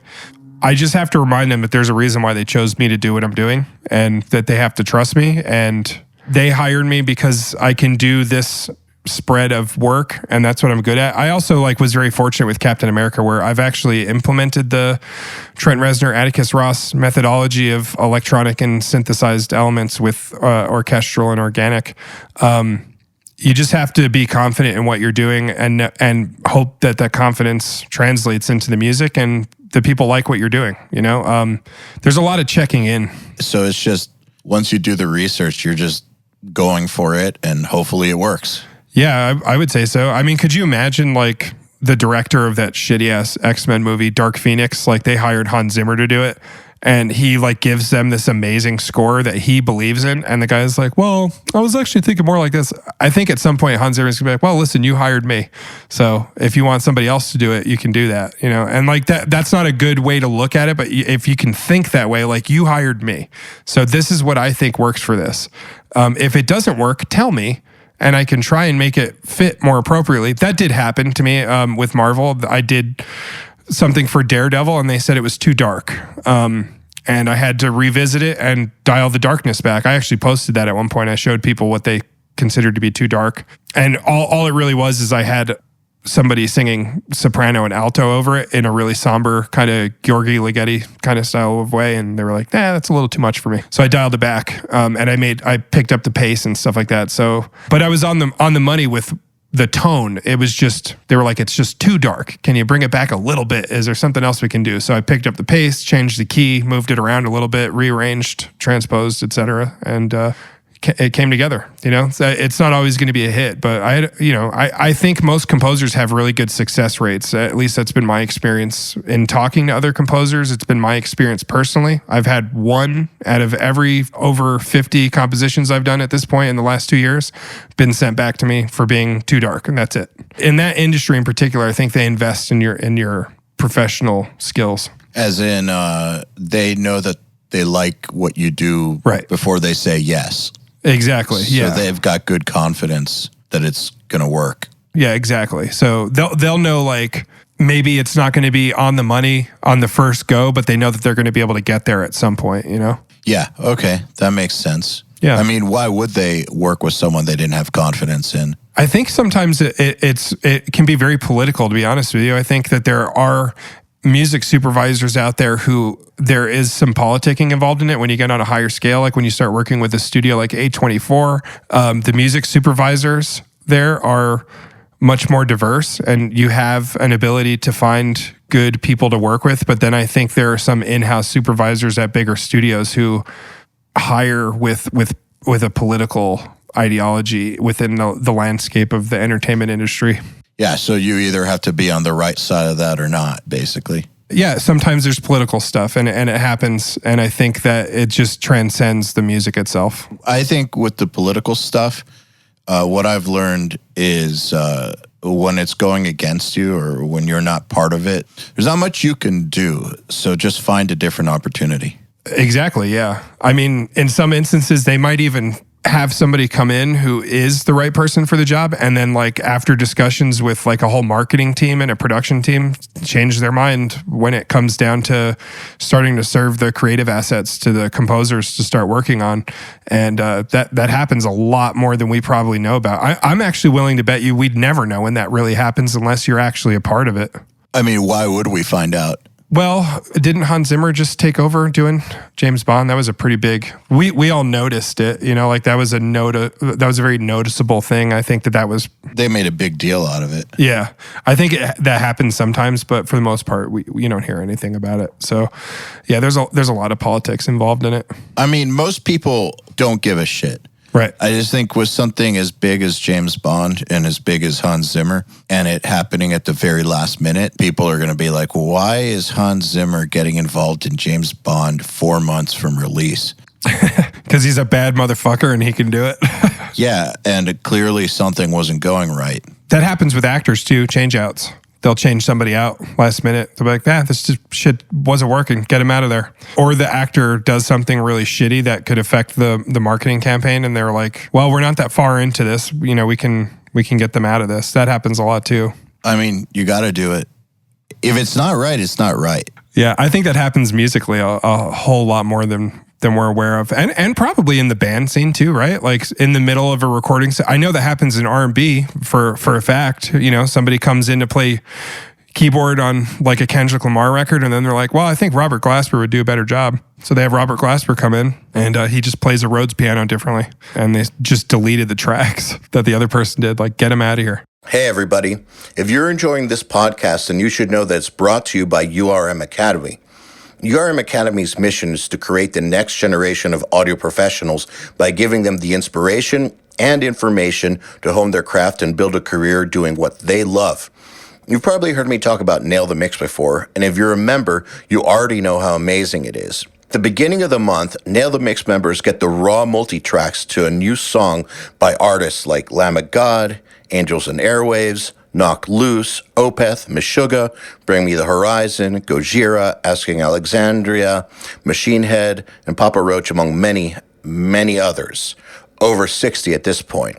Then at the end of the month, the producer who mixed it comes on and does a live streaming walkthrough of exactly how they mix the song on the album and takes your questions live on air. And these are guys like TLA, Will Putney, Jens Bogren, Dan Lancaster, Tui Madsen, Andrew Wade, and many, many more. You'll also get access to MixLab, which is our collection of dozens of bite-sized mixing tutorials that cover all the basics, as well as Portfolio Builder, which is a library of pro-quality multi-tracks cleared for use in your portfolio, so your career will never again be held back by the quality of your source material. And for those of you who really want to step up their game, we have another membership tier called URM Enhanced, which includes everything I already told you about and access to our massive library of fast tracks, which are deep, super detailed courses on intermediate and advanced topics like gain staging, mastering, low end, and so forth. It's over 500 hours of content, and man, let me tell you, this stuff is just insanely detailed. Enhanced members also get access to one-on-ones, which are basically office hour sessions with us, and Mix Rescue, which is where we open up one of your mixes and fix it up and talk you through exactly what we're doing at every step. So if any of that sounds interesting to you, if you're ready to level up your mixing skills in your audio career, head over to urm.academy to find out more. That just reminded me of something that you and I talked about when we were in Glendale, because I just mentioned deleting players out of a session and then hiring somebody else to do the job. We talked about when you write something, if you don't stand behind it, if you're like kind of questioning it, to like actually delete it physically off of your computer for good, so you never come back to it again and waste your reputation on something that's not up to your standard subconsciously. Like, you know, it's not good enough. So why are you going to keep it? Why are you going to hawk it on somebody else because it's a good idea? No, you don't believe in it. Get rid of it. I don't remember what we said, but I agree with that. I mean, the thing is, I've always seen deleting players off of something the same way that I would treat deleting one of my own bad ideas off of something. Like, it's, a lot of people take it a lot more personally, but to me, it was always just get rid of it. So I have this thing. I fucking hate hoarders. Data hoarders? I have a thing against it because there's a couple family members of mine who were hoarders, and it kind of scarred me, like serious hoarders. And I have a very anti-hoarding mentality. You were at my house in Florida, like you saw, like there's like no like minimalist. I like minimalist, simple things. I like them to look good, but I don't like lots of shit everywhere. And I feel that same way about ideas. I don't like hoarding ideas. If something's not good enough, don't keep it around for later. That's like a hoarder's mentality. It's like keeping a piece of trash around you might have some use for. A mummified cat. Yeah. I might be able to sell this at a yard sale, like, or something. Small gain. Yeah, I feel like it's a hoarder's mentality to hold on to bad ideas. Agreed. Yeah. I mean, like, I think Jordan Peterson had a really cool part of his book. One of them was like, if you don't have a clean room, how are you supposed to go out into this world and make a difference? If you can't, the place where you actually spend some of your time of your day sleeping, if it is a total wreck, when you walk out the door, is your brain a wreck? There's too much shit. You can't, how do you catalog all these different ideas? You know, it's just, it's almost like a data version of like somebody who's got a brain that doesn't really have focus and is like kind of maybe too scattered for its own good. So if you work clean and you have a clean environment and everything you do translates from one thing into the next. You're a minimalist, or you're clean and tidy, and you don't have a lot of things. Your file sessions are really clean. You don't have a lot of crap you don't stand behind. Like, I feel like it really translates into many other different facets. Absolutely. So are you ruthless about cutting ideas? Yeah. 100%. Good. Have you always been?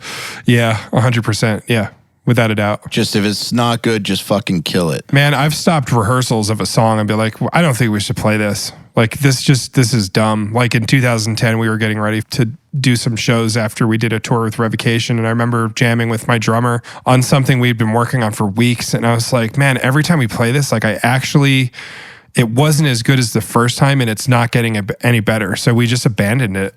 Man, I remember I joined a band once, like some summer back from school. I joined some band, and there was a song that just always pissed me off. And after like 10 practices, and I was like the new guy, but after 10 practices, I was like, can we please do something about this song? It's just like two riffs back to back to back to back to back to back to back to back.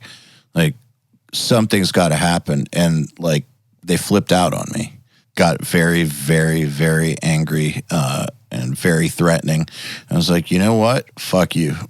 So I took my shit and I left. But the moral of the story was just that you got to be willing to cut stuff. They never went anywhere because I think they were one of those local types that I call forever local, who I checked in on them 10 years later, and they were still playing those songs.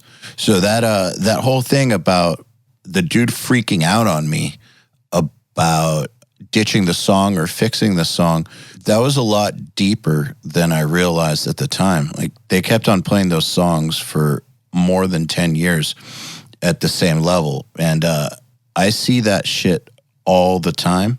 It's one of the first things I look for, actually, if I'm critting somebody or advising them on something, is I try to figure out if they're doing that in any way, shape, or form. Like, are they holding on to something for way past expiration? Are they getting precious about their material? Are they doing anything like that I consider to be undesirable? And if so, then I'm going to call them on it, because I think that it's one of the most self-limiting behaviors that a creative person can do. If something's not up to par, fucking throw it away like the trash that it is. Do you think the new Christopher Nolan movie Tenet is going to be applicable to like how you can perceive as a producer or as a creative, how you can perceive the future and futility of something? You know how it's like everything, they can see things in reverse. It's like the bad thing happens, and then all of a sudden it starts unveiling, you know, like where this future is going to be. It's like playing with these guys. I'm guessing it was like the Strokes or Radiohead. Who was it? And then you like make a suggestion and you're like, well, this train is going to derail. I better get off of this thing like immediately. Well, yeah, I hadn't been making suggestions that entire time. So this was my first time making a suggestion. Oh, God. And that's terrible. Dude was like, fuck you, Mr. Berkeley, man. Got some big fucking ideas, don't you? And like, just went on and on and on and on and on. It's like, all right, fuck you, and I'm out of here. Were they actually like good though? Like, what in this scenario, if they didn't do that and they were willing to work with you on that, what do you think the potential would have been? The potential was real. So that's a huge indicator of a failing band. That's why I was playing with them, because I thought it was good. But that's a huge issue. Yeah, that's not going to go anywhere. And it didn't. Like, you can't have that kind of mentality in a project that's going to go places. And hey, if you're listening and you have a band member that's like that, kick them out. Give them an ultimatum. Yeah, if you have a business partner that's like that, get a different business partner. Those kinds of people are the worst kinds of people to work with, because they will hang on to bad ideas like it's, you know, a life jacket and they're in the middle of the ocean or something. Like, they'll hang on to bad ideas as if it's saving their life or something. And there's just no reason for it. I know that a lot of people listening are probably going to be like, "Whoa, it sounds like my band. Sounds like my studio partner or whatever." And if so, yeah, just get out. Make the right decision for it, for sure. And it is that easy, by the way. It is that easy to just make a decision like that. I mean, I recorded with you, and a band member who will remain unnamed was an issue. And actually that happened twice. There were things that you knew from an objective perspective that were going to be something that hindered the band down the road. And in one of the instances, it didn't even get on the record. And then on the other instance, they did get on the record and they did their job, maybe not to the best of their ability, but ultimately down the road, it would have been a huge issue. And I made those decisions with people who had been with me for quite a while. And I did it in an amicable and professional way where it didn't cause huge dissonance between me and these people. And we'd been doing it for a long time at that point. But, you know, sometimes you just have to make a decision if ultimately you want to survive the circumstance, that's for sure.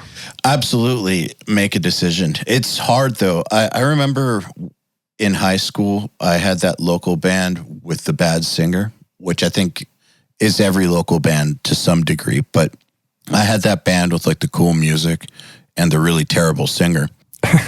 And I was so scared to kick him out. He was a lot older than me, and I thought I was going to get my ass kicked. But I was like 14 and he was like 18 and like hung out with like criminals and stuff. So I thought that I was going to get killed. But also I was just scared to kick him out, and I should have just kicked him out. My band could have been so much better. But I learned from that to not let projects get dragged down because individuals suck. So I learned that in high school. And so by the time I was on to other bands, I was already like pretty ruthless with my thinking. I met a lot of people along the way who did not share in that level of brutality. But like I said before, I treat myself that way too. If one of my ideas isn't good enough, I will kill it too. So like, I don't care where the bad idea is coming from. If it's coming from somebody else or it's coming from me, it's just got to go. And if someone is arguing for bad ideas and like it's that much of an issue, then they've got to go. The sooner that I think someone is comfortable with navigating situations like that, the better off they'll be. And people probably think that I sound really, really cold right now. But at the end of the day, you do need to ask yourself why you're doing what you're doing. I always saw it like this person is poisoning my future, basically. So I saw it as an attack on my entire future. And when I framed it that way to myself, it made it really, really easy to do what I had to do. Like, this person's lack of commitment, lack of quality control, lack of ability is basically going to hinder me from achieving everything that I'm working my ass off to achieve and that I've dedicated the last number of years to. Fuck this person. They don't get a say.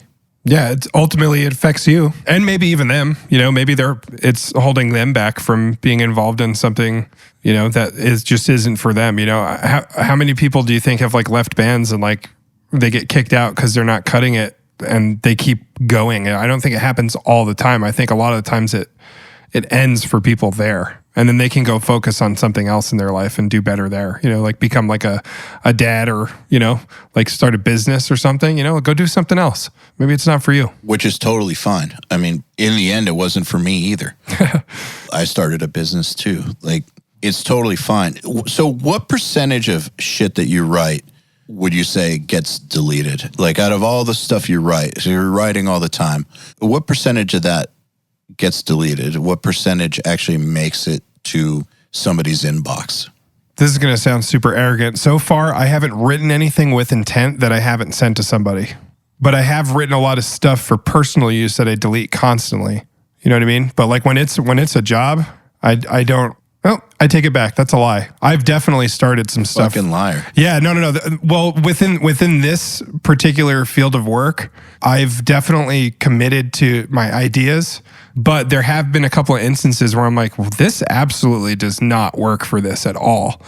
And I deleted immediately. That has happened. I would say probably 2 times out of maybe the last 20 that I did, that happened. Sounds like you're getting the bad ideas out of the way when you do like your personal writing.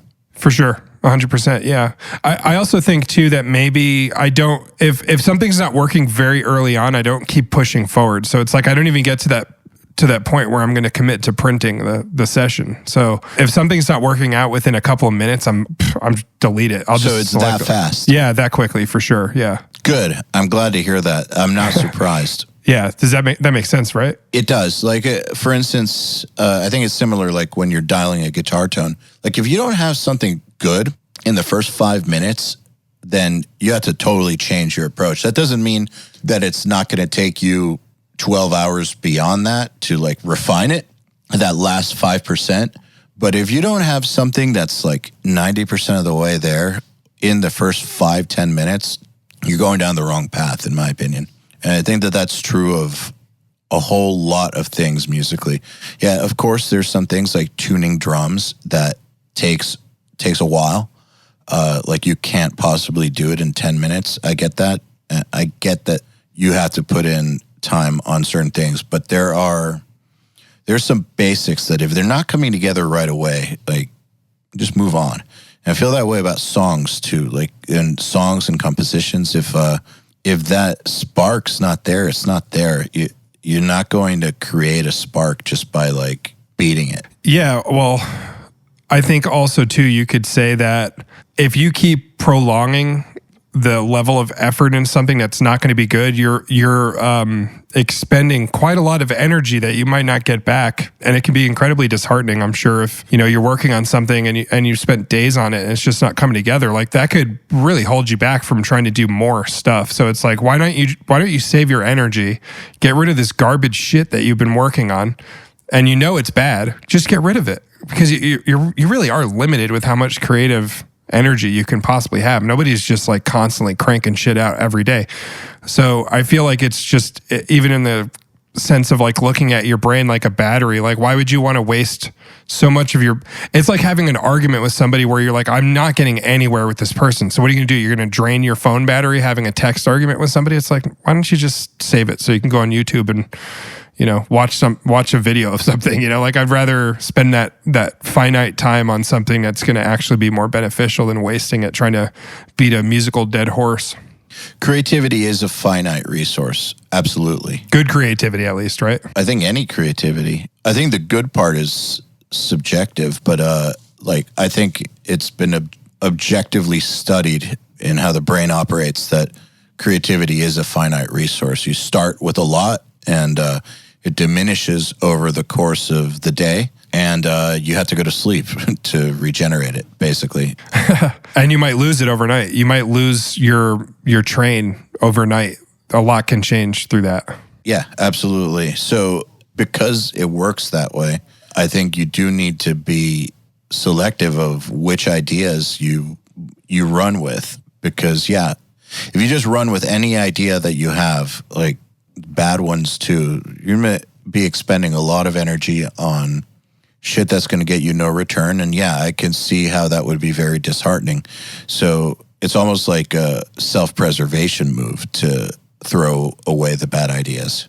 Yeah, you're just being fully conscious of, maybe a lot of people just function on autopilot or something, but like I feel very connected to my moves and my strategy. And I don't know if that's learned or if it's inherent or it's just a part of the process of getting older and learning more about myself. But I feel very connected to time as a concept and the way that I perceive it. So in my day, if I feel like something is becoming a waste of time, then it must be a waste of time and I need to stop doing it as soon as humanly possible. Otherwise, it's going to affect what little time I have left in the day to get things done. And I think that if there's a way to develop that level of consciousness and awareness of how you function as a human being, that if that exists in book form or like some kind of, a podcast or a talk or something like that, I would definitely, even as a person who's becoming more conscious and aware of those things, like I would want to learn how to do that even better, because at the end of the day, we don't get to take any of this shit with us to the grave. You know what I mean? Like we don't live forever. There's not a lot of time to get shit done while we're on this planet. So you just got to try and limit your time wasting efforts. I mean, understanding that no matter what you do, you're going to be wasting some time in there. Agreed. Yeah, you can't possibly be at your best at all times. Yeah, agreed. And sometimes something might seem like a waste of time, and then ultimately it wasn't. And those things do happen, but I think they're pretty few and far between.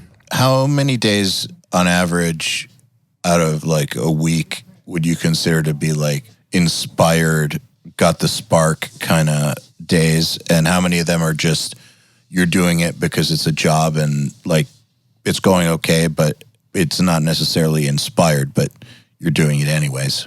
If I'm being completely honest with you, I'd have to change that from a week to a month. I would say probably 2 to 3 days out of a month am I really on the money with my inspiration, where I'm like, I really want to do something right now.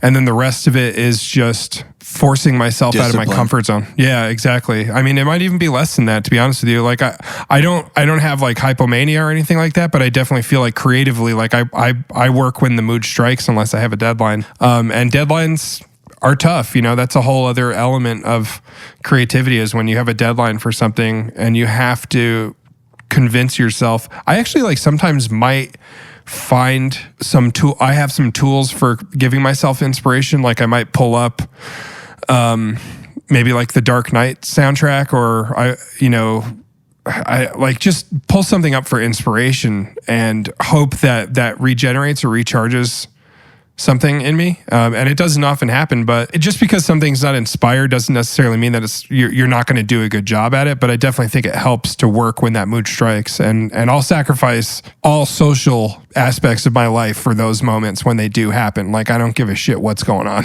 Like oh, sorry, mood strikes. I'm going to spend this whole day, cancel a date, cancel a hangout, whatever it is, and like get to work, because those moments for me honestly don't come up as much as I would like for them to come up. So, yeah, does that make sense? Yeah, absolutely. Did you have to learn how to manage that? Yeah, I think I'm still learning too.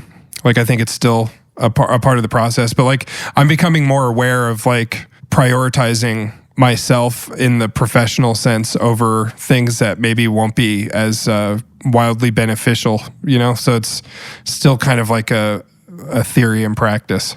Yeah, I think it's naive to think that someone that composes or writes or does something creative for a living is going to be inspired all the time, and that there's inspiration linked to output.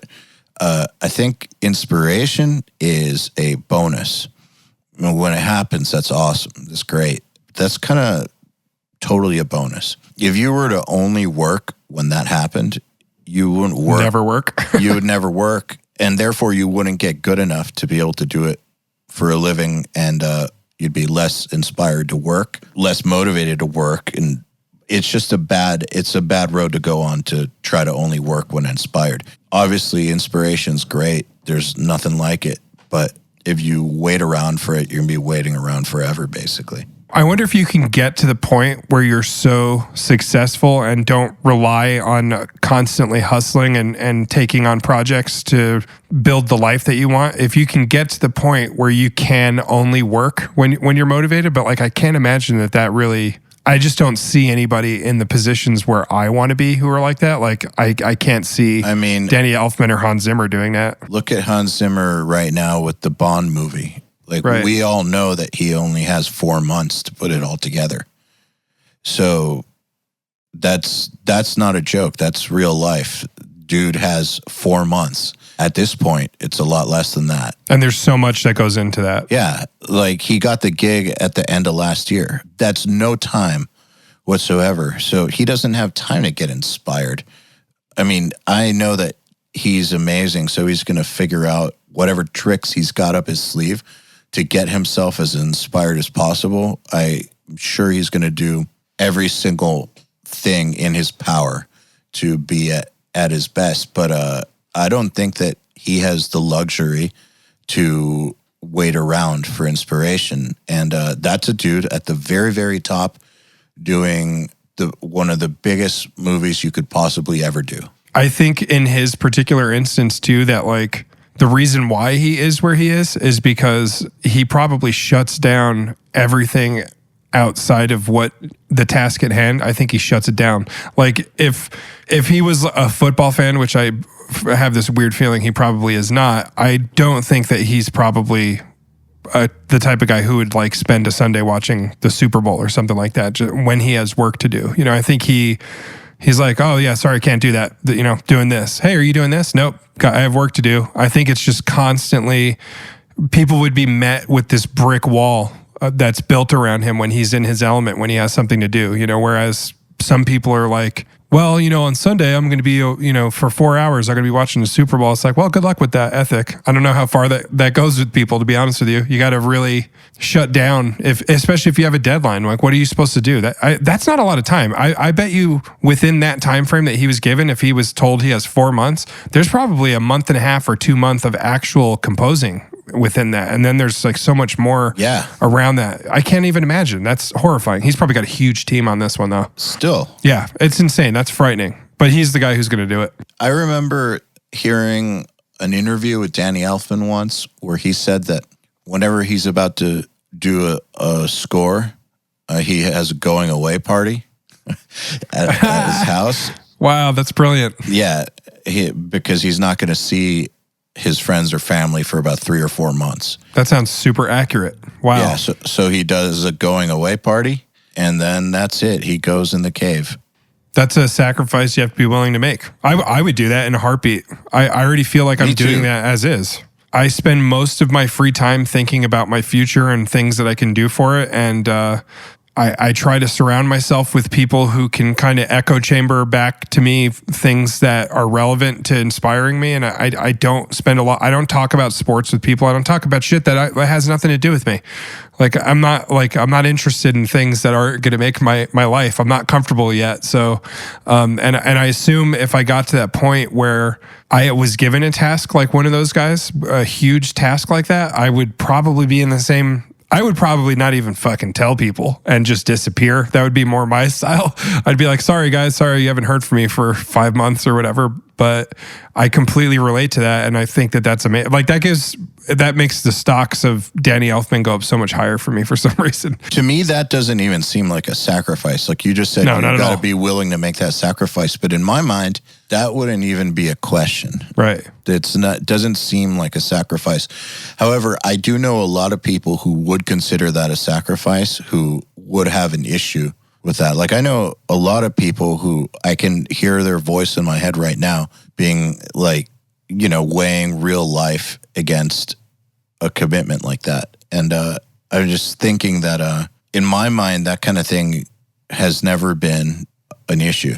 Yeah, agreed. And also too, like it's one of the main driving reasons behind why commitment is such a concern for a lot of people. Like I'm in a position now where this career started developing while I was single, and it couldn't have happened at a better time because I don't need any distractions right now. And like you can still socialize, you know, infrequently if you want to, but for the most part, like that can be a huge distraction, as can having children. Like I have no interest in having children specifically for the sole purpose of I am not comfortable enough with my goals where I'm willing to let something become a complication in my determination to finish things that I need to do or grow and expand. And the more elements you add into that and the more complications and different facets of life that people have about their lives, I think the harder it is to commit to something like that. Like if Danny Elfman, does he have kids? Like I have no idea, but like if he does, I have no idea. Right. Like that would be really difficult.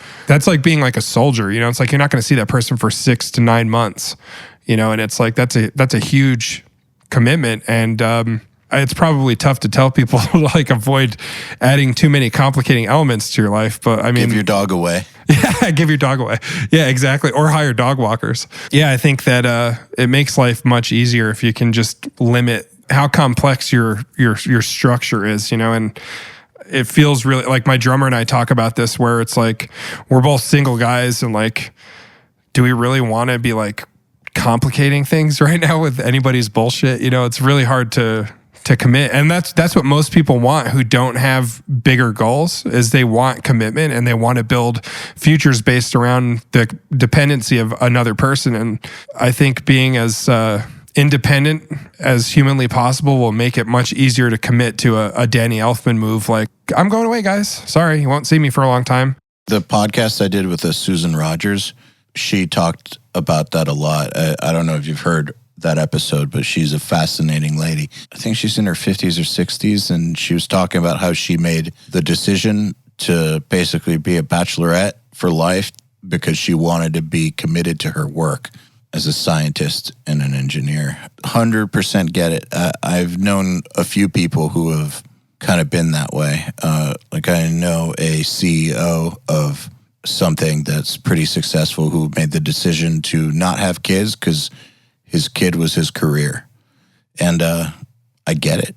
Makes sense to me. My career is without a doubt in my mind my child. 100%. I've said that actually to people before when it starts getting complicated for them, because I explain very upfront, like, you know, this is what I'm going to be doing all the time. And if I don't respond to you or whatever, you know, if that's a problem. And then like after seeing that happen enough times, I'm just like, what is the point of this? Like, why am I even bothering? I should just focus on my shit. And then if there are windows for it to happen, then that's what I'll do. But I don't see a point in making things more complex. Is Susan Rogers, just by chance, does she have anything to do with Berkeley? Yes, she's a professor there. Oh, okay. I thought that name sounded familiar. I'm going to have to listen to that one. Yeah, and she used to engineer for Prince.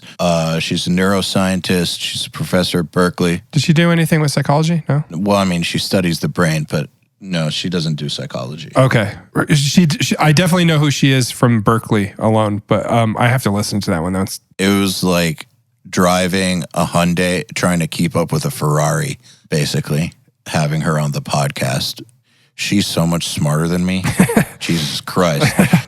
She's fucking smart. I don't normally speak to people that fucking house me in the intelligence department, and it was just like, holy shit, she's smart. Yeah, you should check that one out. It's good. But she talked about it too. She's so dedicated to her work. Like, that's kind of just, that's her thing. Yeah, and I don't think there's anything wrong with that. It's just a different way of approaching things, you know? It's just people feel different levels of success in different ways. And for some people, they never feel the full potential of what success is for a long time, if not ever. And I think that people who are really committed to seeing it through and trying to find success in feeling accomplished, it just might take a really long time, you know? I don't feel like I'm there yet. I have so far to go. I can tell you, I don't feel like I'm there yet either, at all. Yeah. Like, I still feel like a complete fucking loser. It becomes even more difficult when you can find ways to really outlining what it will be to define what success is for you. Like, I'm sure you're similar to me in that there's a monetary figure in my mind that will make me feel like I've become successful with what I'm doing, and like I'm not there yet. Yeah, but that's bullshit, because I guarantee you that if you got that figure would no longer make you feel successful. Then I'm going to have to double it. Yeah, exactly. That is actually what happens, right? People get a job and then they're like really excited to be making $14 an hour, and then they get a raise and it becomes 18, and then 18's not enough, and then 22, and then 30, and it just keeps going up. So I know that this is true because I have hit financial goals in my life that seemed crazy, both like through personal income or through like revenue. It's happened several times where there's been some financial milestone that I built up in my mind, and then I hit it eventually. And you normalize. It just didn't seem so big once I actually got it. And now some of those goals that I used to have, if I were to hit those numbers, I'd be like panicking. How am I going to survive? Yeah, it'd be like, how did things get so fucked up? So I think that I don't actually believe that there's a number that can make you feel whole. It's good to set goals though. Like if you say to yourself, yes, in 5 years, I want to make $300,000 a year with music, and then 5 years maybe you reach it earlier than that, but then you have to reset your goal. You can't just keep saying like, this is the pinnacle for me, Actually, what you can do is then once you start reaching a goal with one facet of your business, then why don't you try and add a different spoke to the wheel of income? You know what I mean? Like, I feel like the most successful people that exist on this planet have multiple sources of income. So then you can just stretch it out into a different arena and start doing something else. Like Chris Hemsworth, it's like, does that guy really need to make more money? Well, of course he does, because now he's made so much money playing Thor. He wants to make sure that is sustainable and continues. So then he's stretched out to a different source of income, and he made that exercising service that he has, where he's like, here's all my secrets from building my Thor body or whatever it is. And it's like, you just find a new way to generate more goals that are relevant to what it is that you're into, I think some people would say, well, someone like that is so rich that they could stop working. Aren't they successful? And obviously, it's a certain type of person who gets to that level and then still keeps on going. That's what got them to that level in the first place, was the fact that they're goddamn relentless. So I kind of think it's one way or the other. Like, either you're satisfied or you're not. And if you're not a satisfied kind of person, you're never going to be. However, the beauty of it is that you'll probably go a lot further because you're never satisfied. So it's kind of a catch-22. I think it's really tough to have both. Like, I don't think that you can be satisfied and also go very far, because being satisfied will make you slow down. So it's going to always have to feel a little bit unstable about things. But I've thought of success as me feeling like I'm at my potential. And so I'm not even close to that, so I don't feel successful at all. I've also thought of success as like, can I quit now, do something that would get me canceled, and then live the rest of my life at the level I live at now? And the answer is no. Right. So I'm not successful. Yeah. That's kind of how I define it. And even people who are getting to that point where they have an out and they can leave something, your brain just starts shifting. You start normalizing, and then your brain shifts and starts perceiving things differently. I don't know. I think you're right in that you can't be a person who can reach a point and be comfortable and also be somebody who is going to push things to the next level. I just don't think they exist. I think it's personality types. It's very A and B. I don't think there's an A, B, and C. I think with careers, I do think that maybe somebody can become really successful in other people's opinions, but maybe not. There's always like a step further that you can go. So if somebody gets to a point, like let's say somebody becomes a billionaire, they could become a trillionaire. Like, you didn't reach that high. Do you own a country? Do you own an island? Like, I don't know. Like, I think it can just be, it's just infinite, So it's either A or B for me, like the way that I perceive it based on our conversation, because I haven't really thought about this too much. Yeah, I think you're right that it's in the eyes of other people. Yeah. I know a lot of people who would say, why don't you just stop? Don't you have enough? But I just think it's not in some people's nature to stop. Yeah. And also, what's enough? There is no enough. Yeah. I don't know what enough feels like, because also too, if you're doing what you love, how can you stop doing what you love? That doesn't make any sense to me. You know what I mean? It's like, if I love film and I love music, so it's like, so what am I supposed to do? Like, I reached a certain level of success, so I should stop doing it? That doesn't make any fucking sense to me at all. That's why you should never listen to what other people have to say about your career. 100% agreed. I started ignoring that kind of stuff actually a long time ago. High school, actually, because that's when I first started sharing my goals with friends and started getting really weird feedback. Like, why do you want all that? Or you should just be happy with this, or you should do something because you enjoy it. Or like, them telling me their opinion on what I should do didn't sit right with me. And I kind of learned then to just ignore other people's opinions about my goals and my ideas of success. And it served me well to ignore those people. Like, for instance, some people very close to me doubted me with URM and, were really intent on letting me know how difficult it would be or how unrealistic it would be or things like that. How I had a good thing going, why drop that? Like, people who were just being concerned, because they cared about me. Right. Why drop a 6-figure career for something?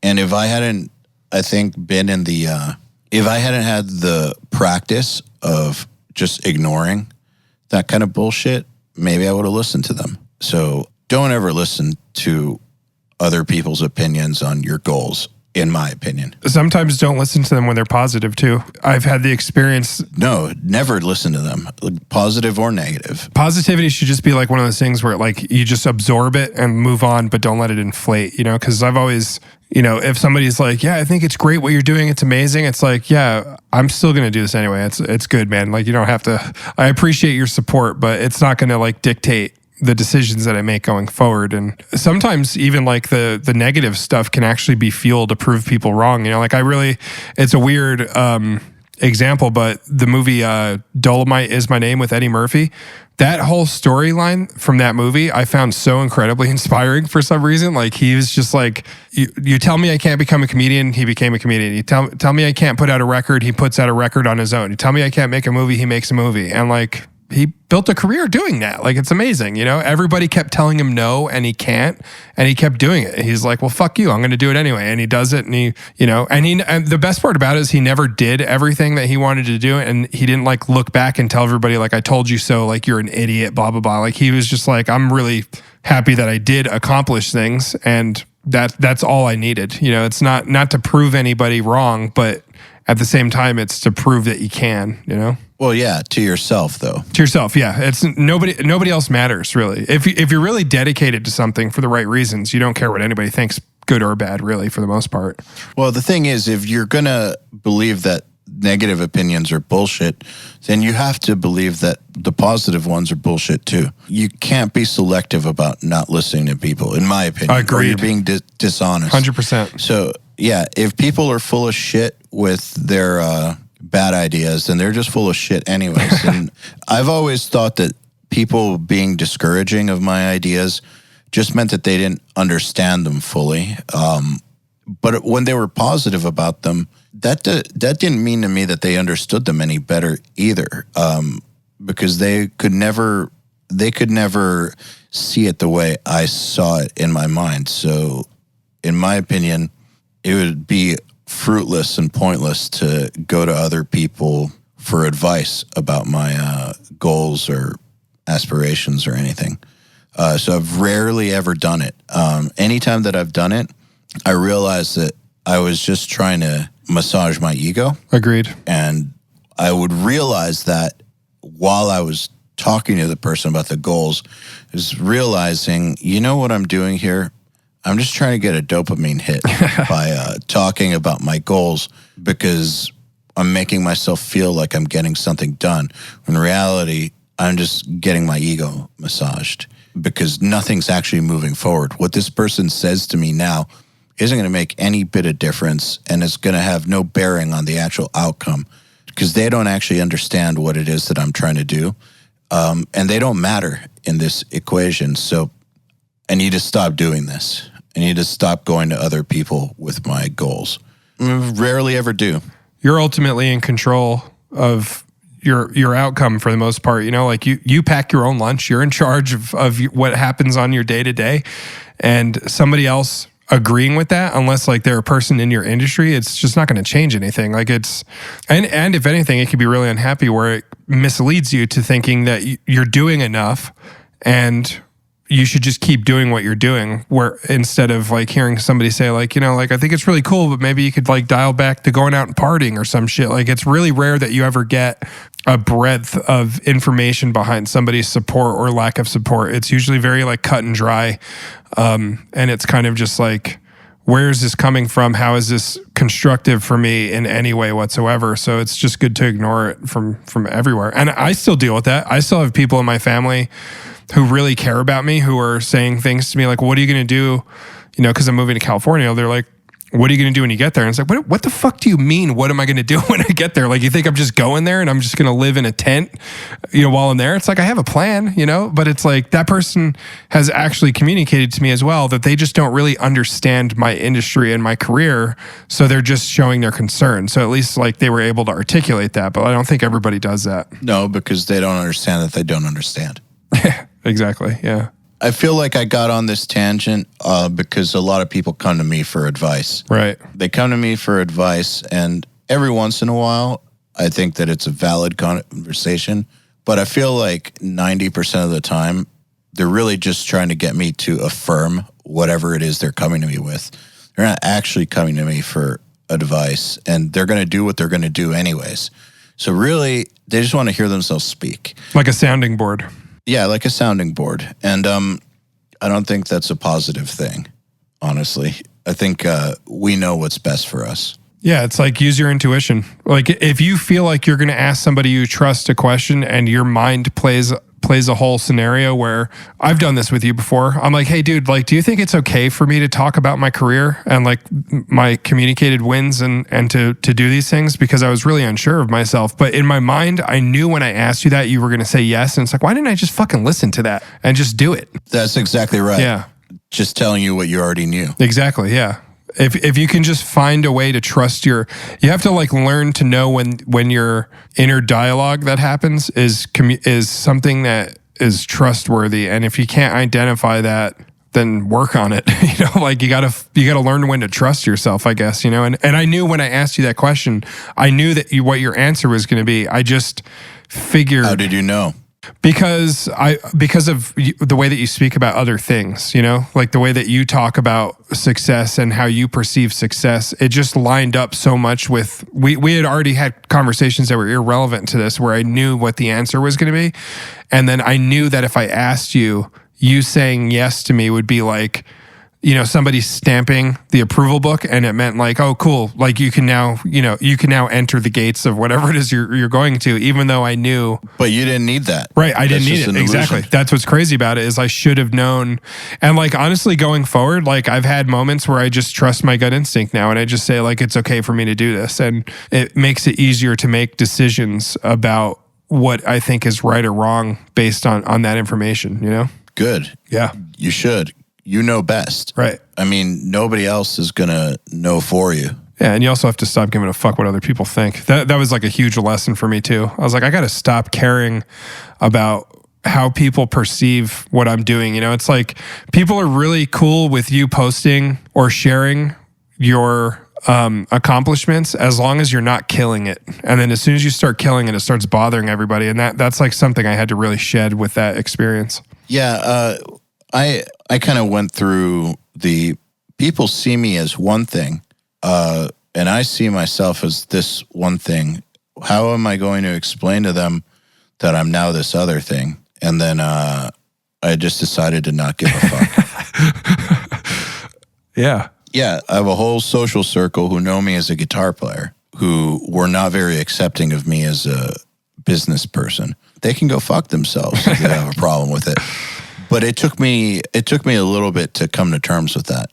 Yeah, I think it takes a lot of people time to do that. It is really weird though, like to place value on people who don't really matter. Why do we do that? Where does that come from? I don't understand it. And I think it's everybody does that for the most part. It's really hard to shed that ideology, but it is weird though, thinking like, it also sucks when people communicate to you that they're bothered by what you do. Cause I have had that happen to me before, like where somebody I was talking to like busted. Me too. Yeah. They bust your balls about like, it's like, that's a humble brag or something. It's like, what the fuck do you mean that's a humble brag? Dude, I worked my ass off on this thing. Like, why is it a humble brag that I did this work? Like I had somebody like actually just randomly, I swear to God, this is a fucking true story. And I've forgiven the person since then because they've apologized.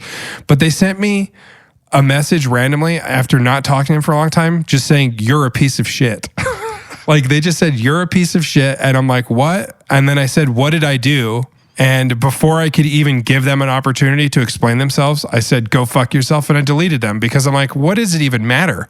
And then I talked to them years later and they said it had to do with me posting about an article that I wrote for Reverb, and they didn't like that I was successful, and they explained that to me, and then they apologized and they had better introspection on the situation. But I'm like, what a weird fucking thing to happen.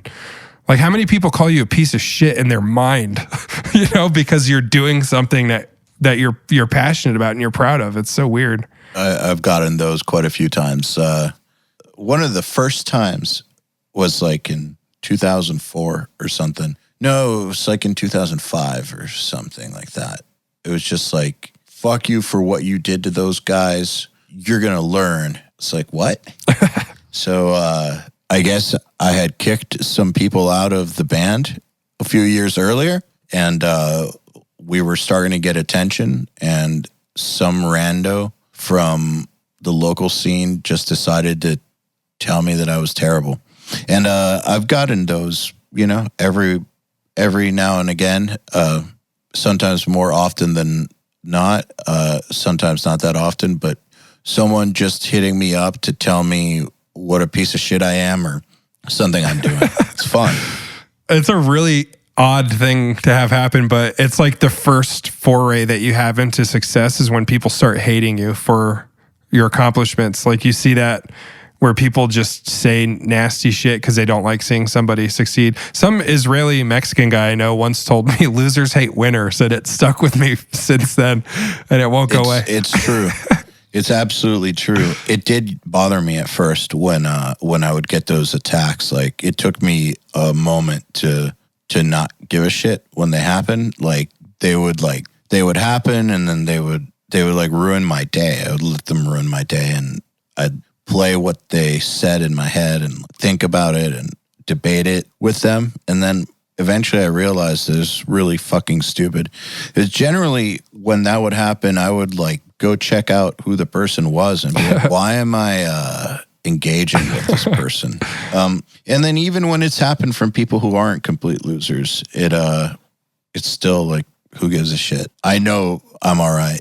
It's weird. Like, do you think that your level of how bothered you are by something stems from a measurement and comparison to that person? Because that definitely helped me feel a little bit better about hearing those words that one time. I was just like, well, who the fuck are you? Like, why the fuck does your opinion of me matter? What are you doing with yourself? I know that's egotistical, but like, what else am I supposed to do in that situation? Let that person call me a piece of shit and be bothered by it? Why should I do that? I don't know. I get what you're saying, but I have had people who are not losers come after me, and it doesn't really bother me anymore. And I can't say, what are you doing with your life? Because they are doing something with their life. So it's more just like, fuck this person. Who cares what they think? They don't matter. The end. That's a good lesson to take from it. Who cares if they're successful or not? Yeah. Like, I mean, they're just as big of an idiot as anybody else. They just happen to be successful. They don't know what they're talking about. Just because they had some success with something doesn't make them God. Their opinion doesn't matter. It doesn't matter to me. Agreed. I had to basically train myself to think that way. It took a little while. I call it a success because pretty good at thinking that way now. Yeah, I'm definitely getting better at it too. Even like having this conversation right now, I just like learned that I do somehow measure somebody's criticism of me based on like where they stand, and like I should really try and continue to rework. It's like I'm halfway there. It's like I'm capable of saying to myself like, hey, listen, you've done shit, so maybe what people think doesn't matter to you, but I have to take it a step higher where I could, like, I don't know how I would respond if a hero of mine told me like I fucking suck. Like, I don't know how that would affect me. So I need to prepare for that. That's the next step, is to disassociate it completely from any accomplishments, to where it's just, it doesn't matter what anybody says. Regardless, you will feel much more free when you get it to that point. Yeah. It's more difficult, but the thing is that if you're comparing, like say that you're comparing yourself, like someone says something fucked up to you that you don't know, and your initial reaction is to compare yourself to them, then that means it is bothering you, because you're going into you have a defense mechanism that's going up. So I think it's better to try to figure out ways to not let it bother you. And then if it doesn't bother you, then it doesn't matter who the person is. Yeah. So I mean, like feathers bouncing off of armor, basically. That's a good way to put it. Yeah. I mean, this is all easier said than done. Like I've seen huge celebrities talk about that shit ruining their day. Like I think I saw George Clooney talking about it once. People that are in the public eye on a serious level still get bothered by it. It's kind of like Joe Rogan. He's like, I don't read, he tells all of his people who come on to his show, like, don't read the comments. Why do you do that? Why are you doing that to yourself? Like, don't make it harder for yourself. Just ignore that shit. Who cares? I understand where he's coming from. Yeah, agreed. I mean, you're just opening yourself up to pain. And I definitely do think that anyone who starts to experience some success in their life, they will immediately start to feel the hate. And there's a lot of dumb memes about this and like stupid songs about this sort of thing. But it actually is really, really true that especially in this type of field, the moment you start moving forward, people will try to pull you down. But to me, that's like a good gauge that things are working out. So rather than let it bother you, take it as a sign that you're getting somewhere. Yeah. Because if you weren't getting anywhere, then these people wouldn't be coming after you. Yeah, right. It's like a tall poppy syndrome type of thing. It's like you're clearly the king of the castle and your whole environment that you're around is like bummed out that they're not where you're at. So yeah, I mean, also people go for the easiest target. Yeah. If you are being seen as a target, it means that you're visible. Yeah, that's a good way to look at it. Yeah, if people are putting you down, it means it's because they've seen you and they've seen your work. And sometimes you're going to see positive, sometimes you're going to see negative. But if you just see positive all the time, you're probably not really killing it. What video exists out there on YouTube where it's all thumbs up and no thumbs down when it's like 1 million views? I don't know a single one. Yeah, exactly. There's always going to be somebody. So I guess like it's a good thing to do about it is to just pretend like it's kind of funny. Or just ignore it. Yeah.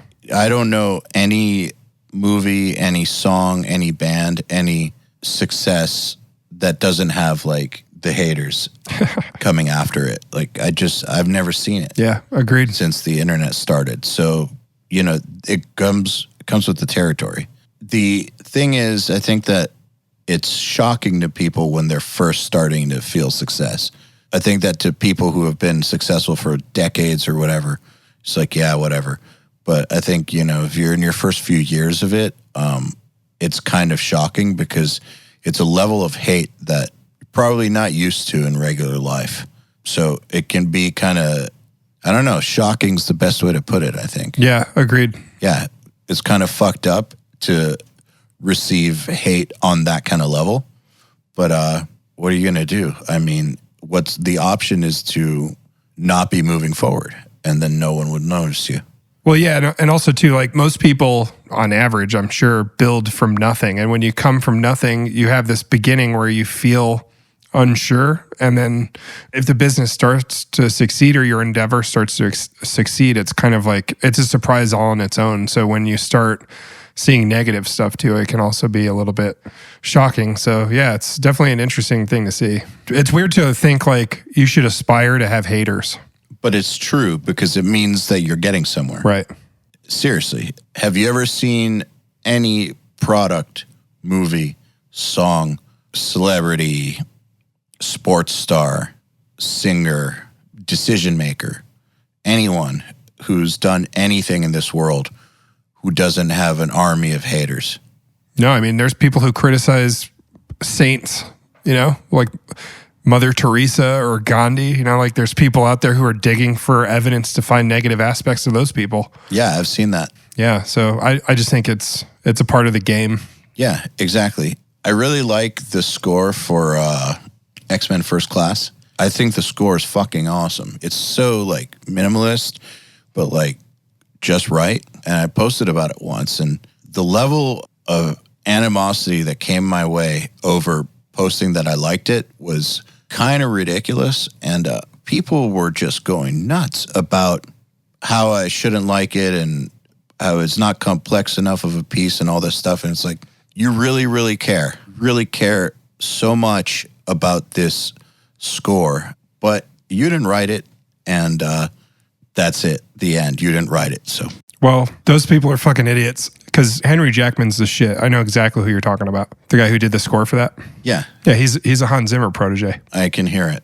Yeah, he's worked with like some of my favorite musicians ever. But I mean, why are people so stupid? I don't get it. By the way, he's an EDM guy. Like he came from making music with, and he did like synth pop and stuff like that before he started doing film composing. So he's another one of those guys. But it's like, when did everybody, dude? You and I, like one of my favorite things between us is a true expert. Everybody's a true expert on this shit.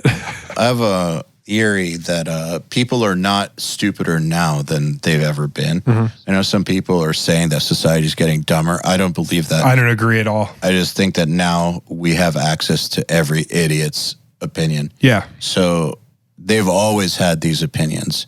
We just never heard about them. Now we have front row seats to everybody's opinion. It never would used to matter how negative people would get about something because you would never hear about it. This is just some new phenomenon that we have access to every fucking idiot's opinions on stuff. But it's something I need to remind myself of a lot because, have an internet company and everything. So I have to be on the internet a lot. And so I'm bombarded by people's ideas. And I need to remind myself that this is a crazy reality that we live in where I get a front row seat to everybody's idea about every single thing. And you need to just ignore.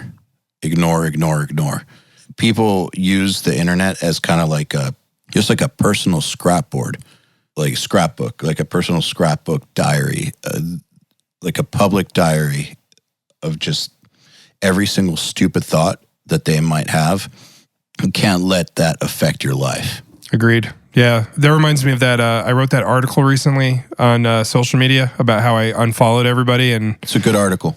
thank you. I appreciate it. But yeah, I touch on that where it's like, before I did that, you're just getting this digital stream of consciousness from everybody. And like, I don't really know how thought out and expertly crafted a lot of these ideas are from people. And I think that They're not. Yeah. So it's like, why? I don't even want to see it. I just want to like, if I want to see it, I'm going to go look for it. If I don't want to see it, I'm not going to go look for it. But it's definitely, nobody's a bigger idiot than everybody at this point. Yeah, exactly. Well, Jesse, I think this is a good place to call it. Thanks for doing this. Yeah, I appreciate it. I'm glad we got to redo this one, actually. Yeah, me too. Absolutely. You've been listening to the Unstoppable Recording Machine podcast. To ask us questions, make suggestions, and interact, visit urm.academy and press the podcast link today.